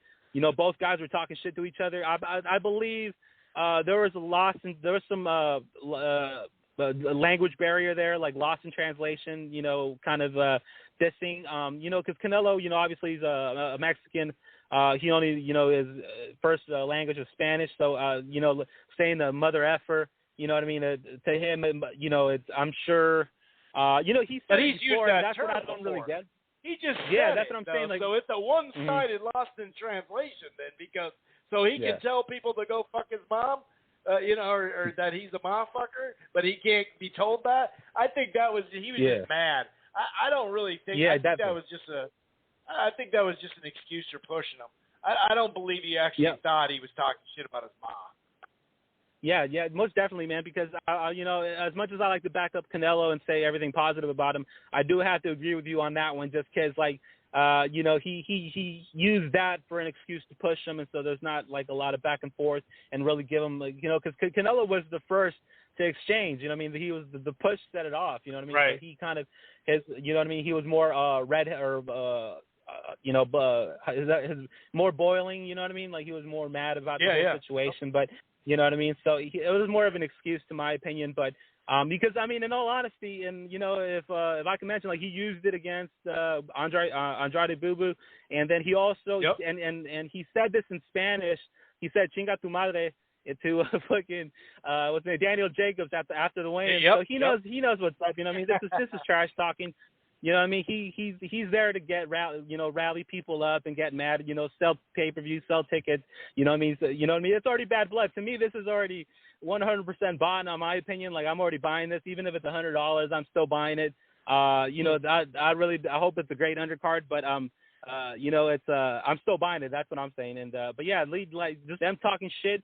And I got to give credit where credit is due to the PBC, because man, after that altercation, I would have it would have been a good excuse for Plant to excuse himself from there and kind of go get medical help or seek medical just to be on the safer side about that eye, because but he stayed there in the press conference. It went off like it was supposed to. Canelo stared off at Plant from the distance of where he was sitting at. That was funny. Guys, man. Bro, they were just staring at each other. Man, it was lit, man. And that's the kind of situations that I love, man. Mad. You got to really see. You got to see their body language, what their emotions are. You know what I mean? This isn't wrestling. This isn't, they're faking it up and then they're going to, shake hands behind closed doors. You know what I mean? Like, this isn't I could seriously see this as real bad blood, man. And Canelo saying this is going to be under 8 rounds. Predicting that he's easy work, he's not on his level. I gotta, I gotta 100% agree with Canelo there. Obviously his fights have shown that Canelo is a dominant force in this division. Plant, obviously he's gone through that. I believe his last fight was Truex.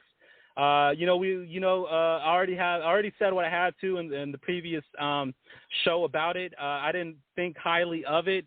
He did pull off a great execution in his boxing skills, but man, it's going to take a lot more than that with this Canelo. Because let's face it, you got the judges, you got the referee, you got the crowd, you got everybody against you in this one, man. You really going to have to pull something, you know what I mean, big, and you're going to have to show it. You can't just try to box 12 rounds and think you won. Like, this is, it's sad to say, but man, this is what we have to go through, right? This is the A-side treatment. So Plant must be in this November 6th, he has to show up at like 110%, the best shape of his life, mentally, physically, everything there.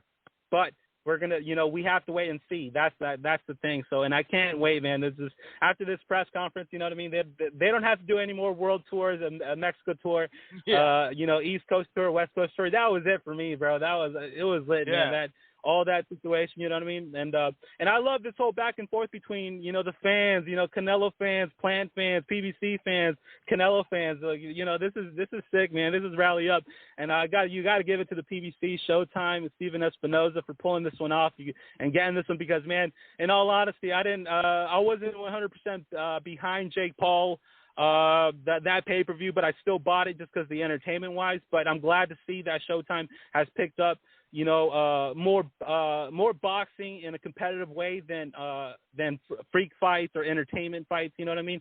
So I really got to give it to Showtime on this one. And but yeah, man, as far as you could, you hear my reaction, man, I'm lit up, man. The Mexicanos are lit for this one, man. So but yeah, man, as far as that, I don't have too much to say, man. I just want to give a big shout out to you, Chris, man, holding it down. And also, Chris, before I get out of here, man, we got the news a while back. Sean Porter, Terrence Crawford, this being in late November. Do you see anything bad with that date? Canelo with Canelo and Plant being right at the beginning. Do you see anything there, like a problem? Like, do you see maybe a postponement or rescheduling with that fight, or do you see it fully 100% happening on that date? Well, I don't think there's an issue with the date because they knew that the November 6th thing was already done before they announced. So I don't think that may have been why Fox didn't want to do it because maybe that, I don't know, but. No, I don't think so. One, it is going to be ESPN only.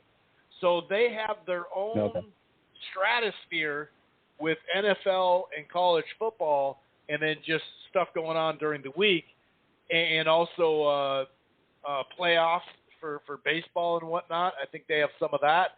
So I think that they can advertise that fight on their own stuff. So no, I don't see that because we already knew the November 6th date. They just had their first presser, but the November 6th date was already known ahead of time. So I don't think that'll be a problem.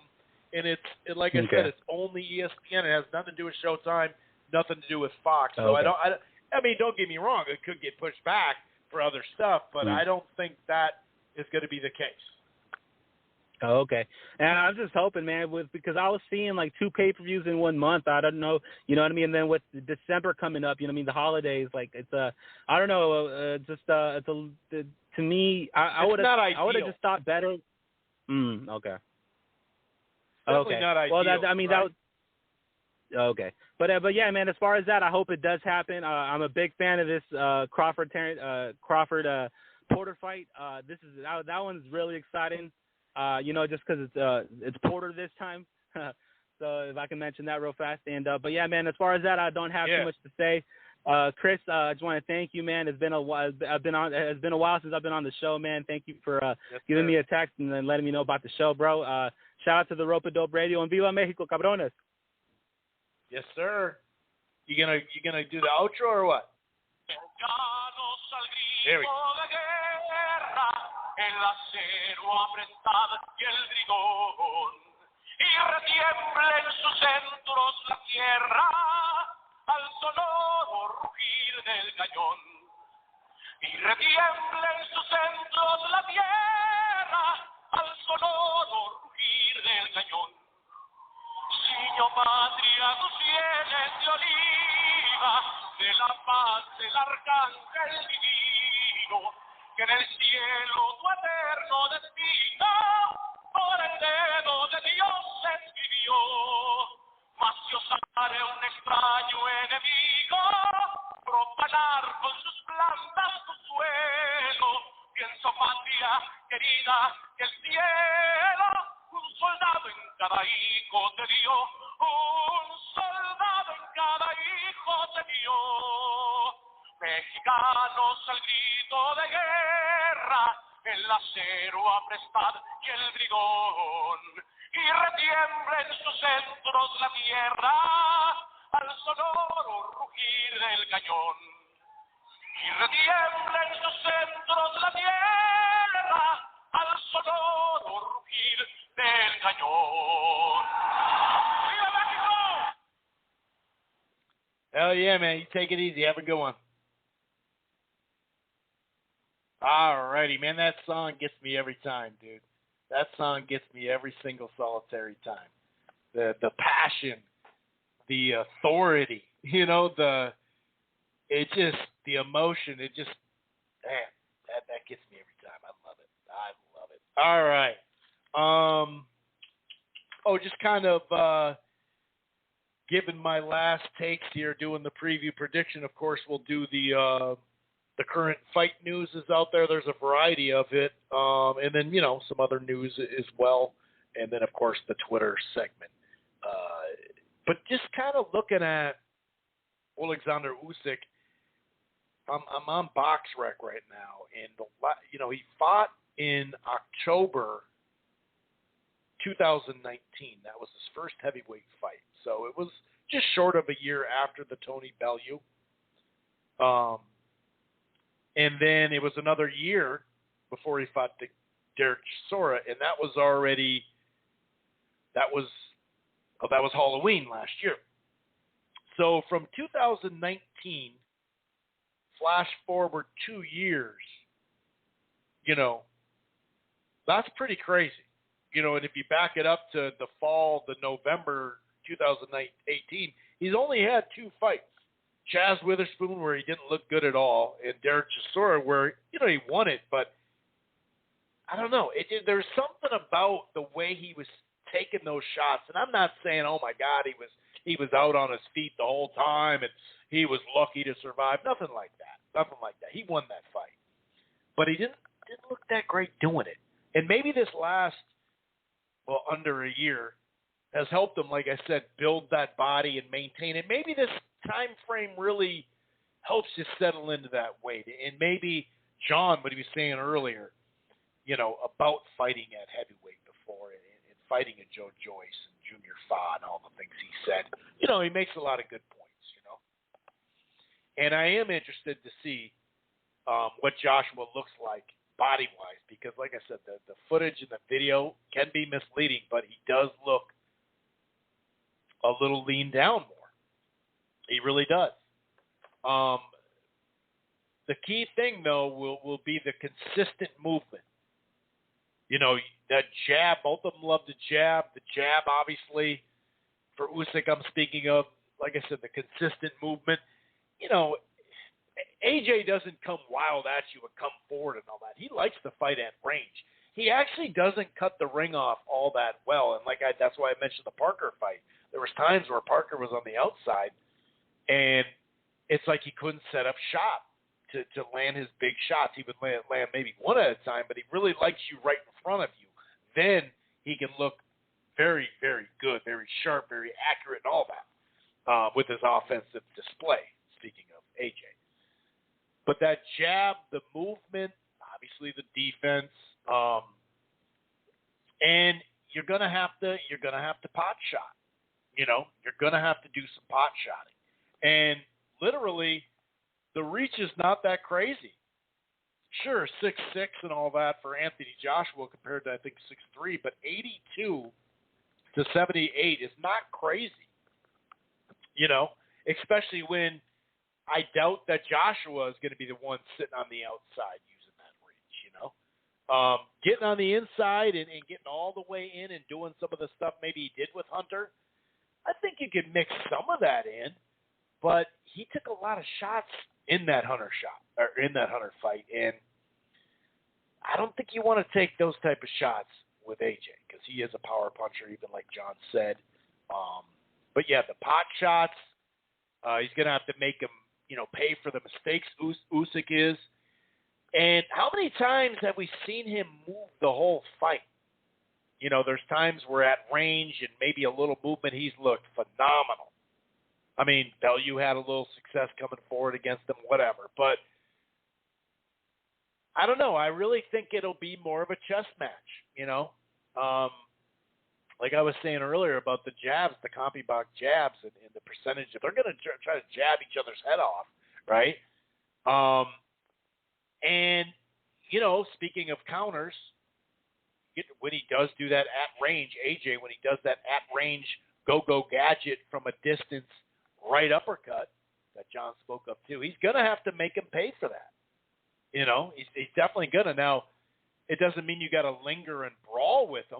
Now, if you got him hurt, try to get close to him, get on the inside. But do you really want to be leaning on Anthony Joshua and being that close to him? I mean, how much more weight are you going to have, overall power, size, whatever? He's got to move pretty much a lot of the fight, or at least be at a range where, he can't take a lot of damage, but you can't be too far away. Like I said, both of them like to fight at range, and maybe to go along with that chess, that it will be at range, both of them. But that's where that reach and the style, I'm not sure if he's going to be able to get in there and time him well enough without some movement to get, AJ off balance a little bit and pivot. And sure, you tie up at times. I think you should tie up at times for sure. But you don't want to do that too much because you'll probably end up wearing out yourself, to be honest with you. If you're constantly clinching or something like that, and then if you sit at range the whole time, then you're at the end of Joshua's punch. Is that great? I don't think so. So I think he'll move a lot.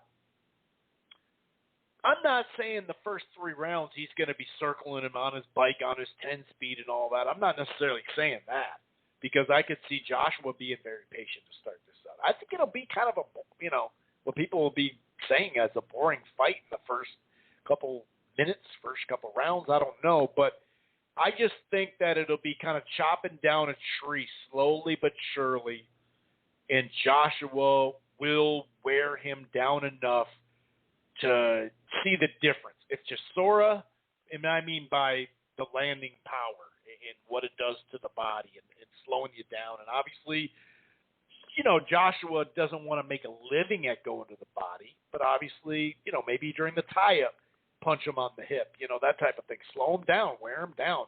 I just think what I've seen out of him, like that Chisora fight especially, he just didn't look that great at the weight.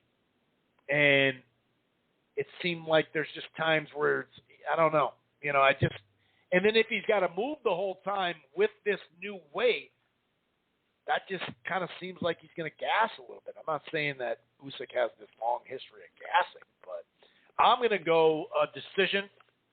If there's a stoppage, I think it'll be TKO. But I think the tools and the tool belt, the movement, just being able to defend yourself, grasping on when you need to, clinching, pivoting. I think that's if you're ever in the corner and all that, he's got to be able to clinch and move. Not a full-on bear hug per se, unless you're hurt, but in a sense, and this is kind of a weird thing because Joshua and Margarito don't line up as far as the offensive fighters and their style. But you know how Mosley landed something big and then tied him up and turned him and then let him go? That's what I see, in a sense anyway, Usyk's going to have to do. And he's not going to have to do it nearly as many times because the aggressiveness is nowhere near, from AJ compared to Margarito. Anyway, I am going to go Anthony Joshua by decision. Something like, let's say, 8-4. Could it be 7-5? Sure. I mean, if his pot shot game and his counter game, his timing, the jab, the movement, not letting him, like I mentioned, set up shop, Usyk could, maybe he could. I mean, he's going to at least have to win 7 rounds to get the decision. Probably clean rounds, So I'm going to go decision. Possible majority decision. Once in a while, you have a style clash, if in fact that's what it turns out to be. The guy coming, inching forward, quote unquote, making the fight, and the guy on the move. Maybe you will get that random scorecard and it makes it a majority decision or maybe a split decision. But yeah, I see the cards. Probably unanimous, maybe not though. But yeah, for Anthony Joshua, late TKO, sure, it could happen. I think it'll just be wearing down, taking a lot of shots. But I do think Usyk has enough, like I mentioned, in the tool belt to stay alive. Well, let's hope he stays alive. But you know what I mean. I'm not trying to have anybody, pass. I'm just saying. Anyway, so that's my prediction for that fight. I think it'll be a good fight, no doubt about it. So, the WBA is making a lot of noise for cleaning up the mess that they started several years ago with all these interim belts and super regular kind of champ and, whatever. And then they've been calling a lot of fights. Some of them are pretty good, and some of them will lead to a potentially good fight and whatnot. The WBC just mandated some fights, whether it's, like I said, championship fights, like a mandatory or, an eliminator. One of them is Gary Russell Jr. against Mark Magsayo.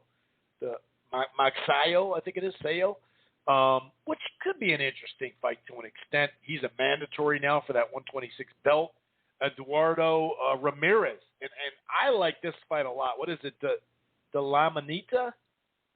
Lararto? That could be interesting for a final elimination there. Donaire against Gaballo. Raymar Gaballo, I think it is, for a mandatory for his belt. So it's weird because Casamayor, the WBO just ordered Paul Butler for Casamayor, and then now Donaire has a Mando as well. So doesn't look like they're going to fight. But who knows? Maybe there could be a deal that is reached.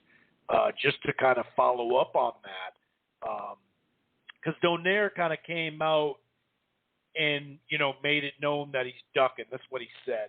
Just got a call from Richard Schaefer, and he said Casamayor is running away now after all that was said August 14th. I'm scared to sign the contract against me. That's what happens when somebody talks a good game, but when there's a knock on the door, they go hiding. Here's the thing, Donaire. To say that he's afraid of you when he was signed to fight you,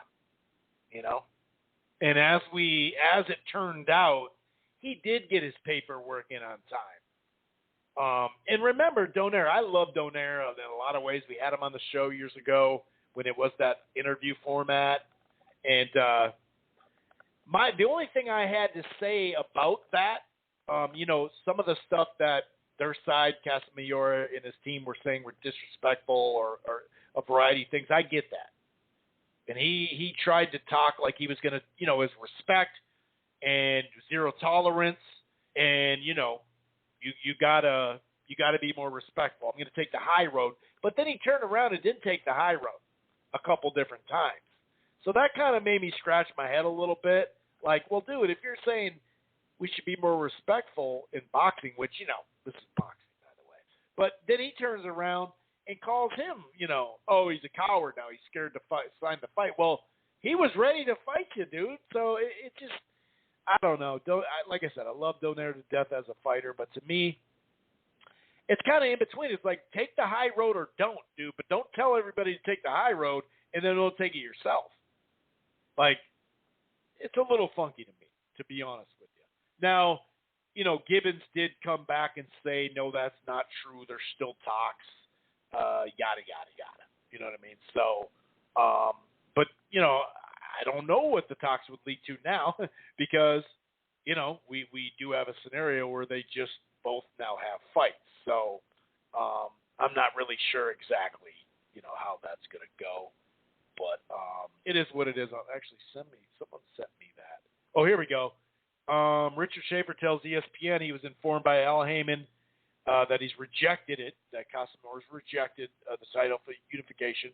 Sean Gibbons tells ESPN nothing's been rejected. We're still working through some things. That was 2 days ago. So maybe they're working through some things.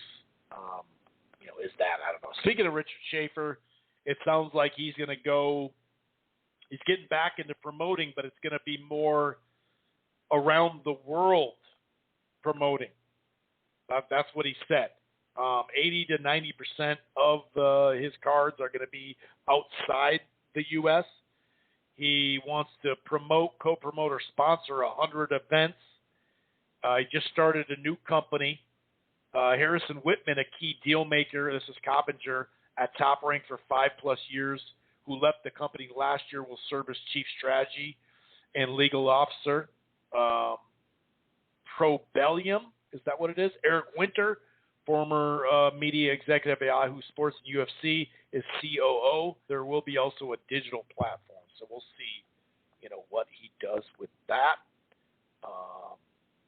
Not really sure exactly what to think about that. But here is another one. This would be a WBC interim, but a final elimination for Devin Haney's belt.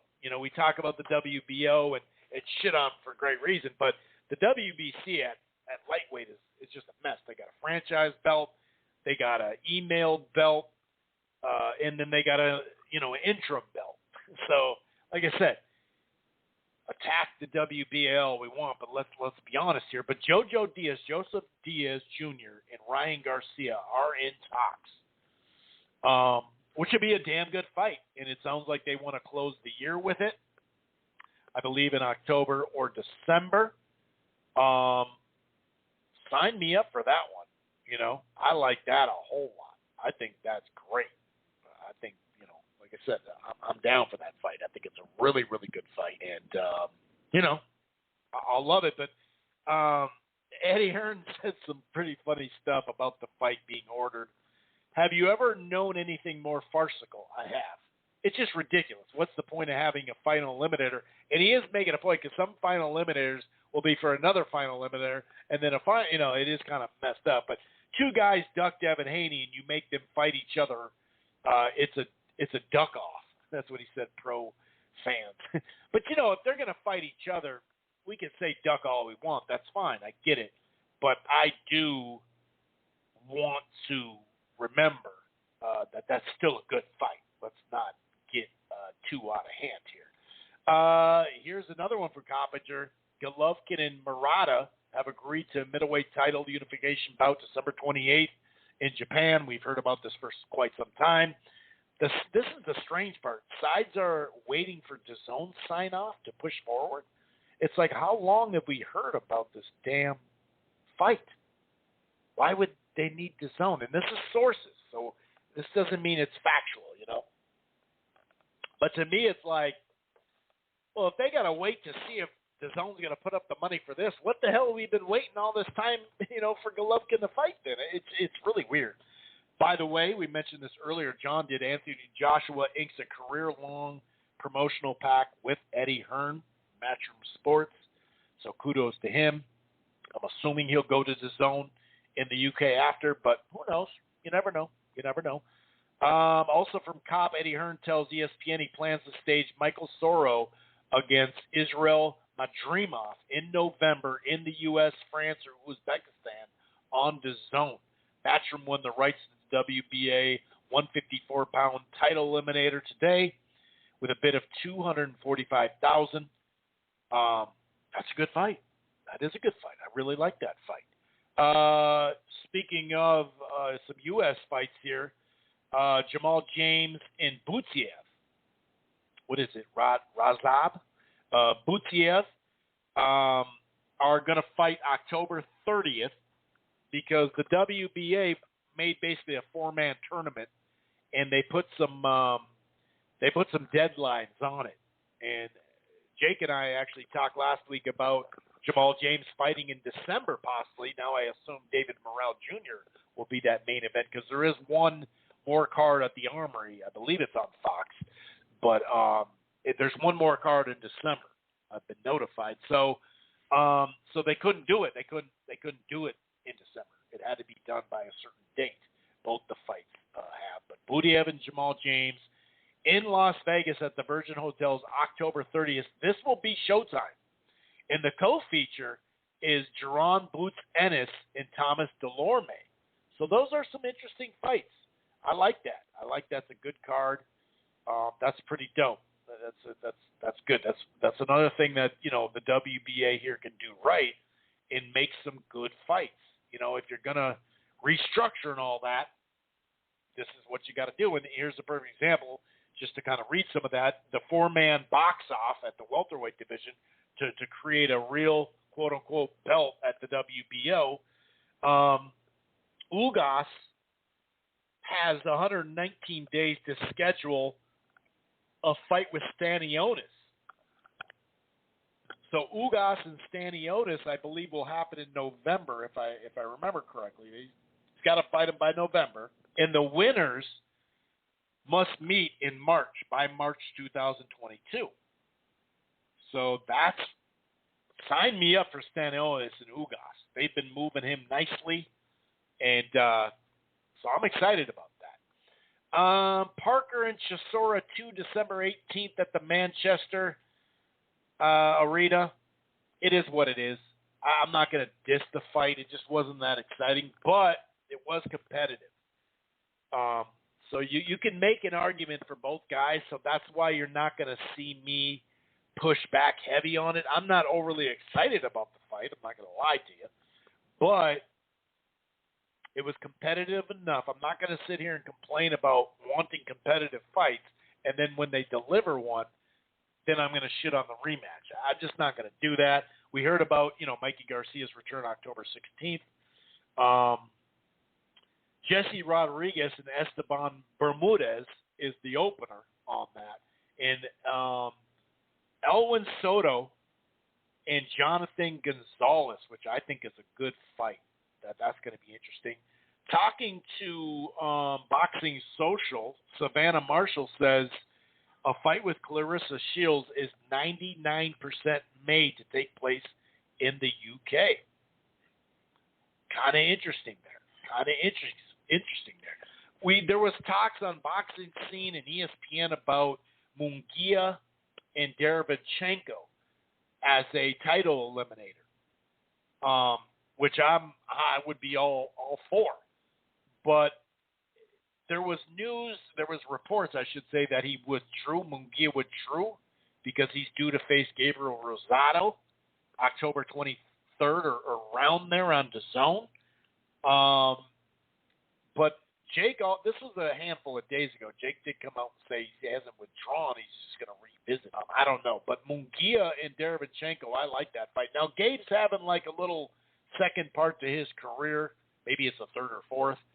But that's not a bad fight for him either. You know what I mean? I don't think that's a bad fight for him whatsoever, actually.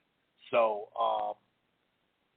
yeah, we'll see where that goes. You know what I mean? I'm not totally sure on that one. By the way, this would be pretty big news. This is from Time Sports. DAZN has reportedly set their sights on buying BT Sport and taking over the Premier League rights. That would be huge for DAZN in the UK, obviously. Brandon, here's some really good news. I'm almost thinking about going to this fight. I haven't been to a Vegas fight in a while, and I'm starting to think I might go to this one. It's over Thanksgiving weekend, November 27th. The rescheduling, because Brandon Figueroa did get COVID. Brandon Figueroa, Stephen Fulton, the rescheduled November 27th on Showtime from Vegas. Good old Vegas. That's a good fight, and the tickets are already on sale. It's just a good, affordable fight to go to. That's basically what I was thinking there. So, I like that. This was a while ago about that purse bid for So they won't. It sounds like they didn't. Yeah, they are going to go for that Gabe fight. Someone actually just sent me a text on that. Let's see here. That might be it for fight. So there was an announcement, and the fact that the fight got announced and then it got changed because of backlash is just ridiculous. Because it's like, well, what the hell were you thinking anyway? You know what I mean? But Lamar Odom, which look at his track record, history of health in the last, 10 years? Probably less, actually. Dude's had heart attacks, strokes. I mean, this guy's been in bad shape. Against Riddick Bowe. And, we thought that Evander looked bad warming up on the mitts or whatever he was doing, warming up, doing mitts, I don't know. We saw what he looked like in the ring. A grazing shot had him stumbling. Riddick Bowe's way out of shape, guys, as we know. That's been something that has been in his, even when he was in his prime. But Riddick Bowe, and I get it, Lamar Odom doesn't know how to fight, I don't know. But when you see the video of Riddick Bowe, and by the way, Malignaggi and Corey B were the co-feature. This was official celebrity boxing. Well, they from the backlash, because the video that they showed was really bad of Riddick Bowe. It looked like, what are you doing here, dude? We don't need this, dude. We don't need this at all. From the backlash, they've decided, which doesn't really, I'm not going to give them any credit for stopping this fight, because you announced it, and then all of a sudden now, oh yeah, well, we're not going to do it now. It's just weak. It's weak. But that fight is just ridiculous. Like I said, go look at the video of Riddick Bowe and tell me you even want to watch him fight, even with headgear and big gloves. No, thank you. Just adding to this, this Kavanaugh dude, I've mentioned him multiple times. We talked about him last week from Triller with Jake. So Holyfield looked like shit, dude. He got grazed with the shot. He was wobbling, weebling. He says, Triller's Kavanaugh, this is MMA fighting from them. He thinks that, despite what him looking like shit against Belfort, he said, I think Holyfield will end up fighting someone again. Hopefully people see as a better suited, whether it's Tyson or something like that. So Belfort was like a good enough boxer. It's just like, how much lower are you going to go than Belfort if we're still staying in the MMA/boxing world? So you're going to fight him again, probably because you owe him more money, and we're gonna just match him better. The guy had a grazing shot and was stumbling, dude. Speaking of Kavanaugh, he said, we're actually going to move this Teofimo Lopez for how many times now in Kambosos fight to October 16th. That's what nothing's finalized, but he said, Oakland. I guess Oakland plays Monday Night Football. We don't want to go head to head with that. It's like, dude, everybody knew when you announced it for a Monday, the week of Fury and Wilder, that you were going head-to-head with Monday Night Football. Once the NFL starts, I got news for you. They got a Monday Night Football game every single night of the week, or every single week, one after another, and it draws ratings. So it's just like, so they want to do a versus at the Barclays, the artists to yet to be determined, right? So they're moving this. They want to move the fight again, but the other, both teams don't want to move it. And now, according to Jake Donovan here, posted a couple hours ago on BoxingScene.com, IBS stand firm on October 4th date. So we expect no additional postponements in the fight to take place October 4th, 2021. That's what Linda Torres, lead counsel for the IBF, informed attorneys for Lopez and Kambosos and Triller, being official, letter, the copy, from Boxing Scene. And Kambosos clearly expressed that he is unwilling to fly around the world until he has complied with the obligation to provide a plan to get him home in a reasonable time and manner. I mean, could you imagine trying to get ready for this fight? I mean, you can not like the fight. I don't. Whatever it is. Hopefully it's a competitive fight, you know. But the runaround that has taken place here, dude, like what? Like how many times are you going to say this and that? And well, you know what? We just realized, and that's where it goes back to the media pressing these people. It doesn't mean you got to be a dick or nothing, but you press them and go, well, didn't you know that Monday Night Football is every Monday in the NFL? What, the last week?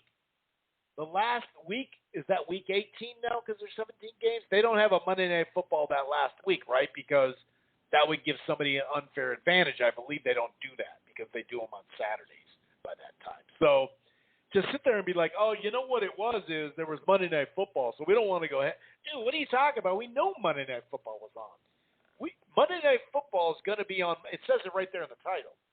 So from mid-September to January, guess what? Monday Night Football is on. It's just ridiculous, dude. Oh, Manny Pacquiao, here's what he said. I boldly accept the challenge of running as president of the Philippines. We need progress.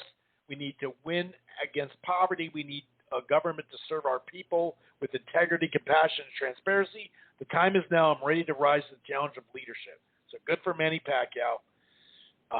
You know, I'm not sure he's going to win, but hey, good for him, man. That's dope. This actually comes from Lance Pugmire, speaking to the boxing commissions, the Association of Boxing Commissions or whatever, head Mike Muzila, that he's forming a committee through medical experts to establish criteria that would review, approve, stop legends fights, exhibitions or not, with a keen eye on the planned Riddick Bowe next month. Whether that actually plays into it or not, you know, my thing is, like I said last week, call it what it is. Don't act like don't sit there and say it's a real fight only to say it was an exhibition after, because now you're misleading the public. You're charging pay-per-view. You have to at least let the people know if it's an exhibition or not. I went on a long rant with this before with the Tyson Jones. It wasn't my cup of tea. I've seen both their primes, their careers. I've seen their past their primes. Cool. If you loved it, more power to you. They didn't make a fool of themselves that night. I'd never say that. And Tyson looked like he had a good, left hook to the body still. But they weren't calling it what it was, and so many people complained after that, and rightfully so. Sure, you have a responsibility to find out what it is or try to find out what it is, I guess. But when they mislead you, especially if it's on pay-per-view, dude, do not, call it an exhibition. Because this Holyfield thing, all of a sudden they were saying, no, it was actually an exhibition because it's not going on their box rack. Well, you didn't say that. You said it was a real fight. So at least be straight up with the people about this. This shit's getting wild now. It's like, dude, just say it, man. Just say it. Just say the truth about it. Don't give us this bullshit. I get you want to sell pay-per-views. But if it's an exhibition, let people fucking know, dude. Stop lying. All right. So I think that we are in boxing Twitter mode. 6 months ago, some folks saying Porter should accept the $1 million and call as mandatory. Good thing you didn't listen to boxing expert 65378 from Twitter. That's lazy lefty. Yeah, exactly. Everybody was saying, not everybody, but some people were saying, oh, because even look at Glazier back earlier this year. It's being said Sean Porter turned down $2 million versus Crawford, and many saying Porter should get a lot more. But if you ask those same people, would you pay to see the fight on pay-per-view? Even if he was fighting Crawford, they'd say no, they wouldn't. The hypocrisy at its best. And he kept saying, oh, take your $1.5 million, $2. Meanwhile, he got $4. So that is kind of funny how that works. If Crawford can't draw, why did Sean Porter take the B side? Well, 60-40 was the mandatory thing. So if it goes to purse bid, it's 60-40. So that he's the champ. Porter's not known to be a great A side. He's a solid B side, but not a great A side. So that's why he did it, dude. That's why he did it. There's your answer right there. Pretty basic. Pretty basic. If Wilder loses to Fury again, does he go down as an absolute bum? Think about it. His best win would be Luis Ortiz, and he would have lost 3 times to a guy he cherry-picked because he thought he was shot. What more would you say? So he cherry-picked him a second and third time? Is that what you're telling us? So you're saying Mike Tyson Fury, I almost said, Wilder cherry-picked, not the first time, but he cherry-picked him the second and the third time. So he cherry-picked him after getting his ass kicked in the second one. See, people say they want the best versus best, and everybody's afraid of the O. And then it doesn't mean you have to like Wilder. Doesn't mean you have to like his excuses after the fight. But the dude got beat up bad, and he wants more. Best fighting the best. You guys say it, but then when it comes out, and you say, oh, everyone's afraid of, you blame it on Mayweather. Everyone's afraid of the O going. And then when the O goes, look how you treat the fighter. Now he's a bum? And he cherry-picked his way all 3 times he cherry-picked? How is it cherry-picked? He just got his ass kicked. How is he cherry-picking again? It's ridiculous, dude.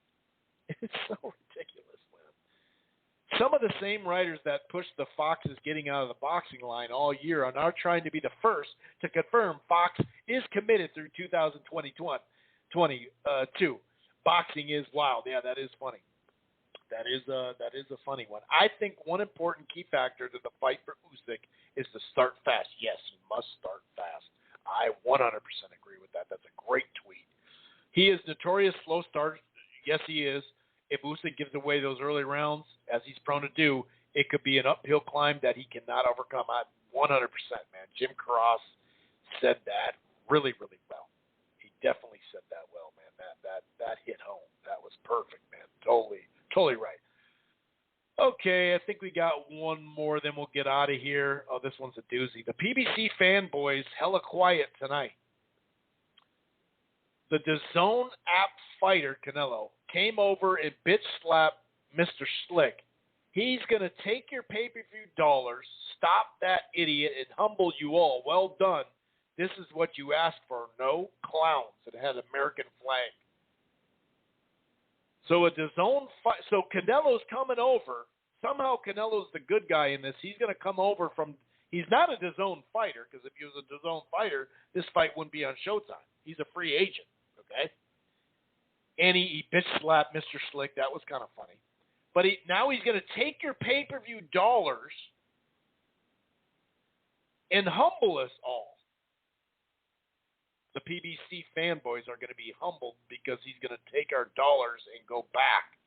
So he's teaching us a lesson not to be on pay-per-view, but he was on pay-per-view for a good chunk of his career before. It's just, where are we go? What are we doing here? What's going on? It's just like, really, dude? Oh, boy. Anyway, I'm going to get out of here. That was a long boxing Twitter segment for those who thought I was going to shut it down last week or the week before. I got some messages saying, they like it long. Pause. There was just a couple in a row that were a little long, is what I'm saying. So I like to do the Twitter segment. It's awesome. It's funny. I get some good feedback, but I don't want it to go too long. Anyway, I'm out of here. Enjoy the fights. We'll be back next week. Peace. Once you become the world champion, I believe that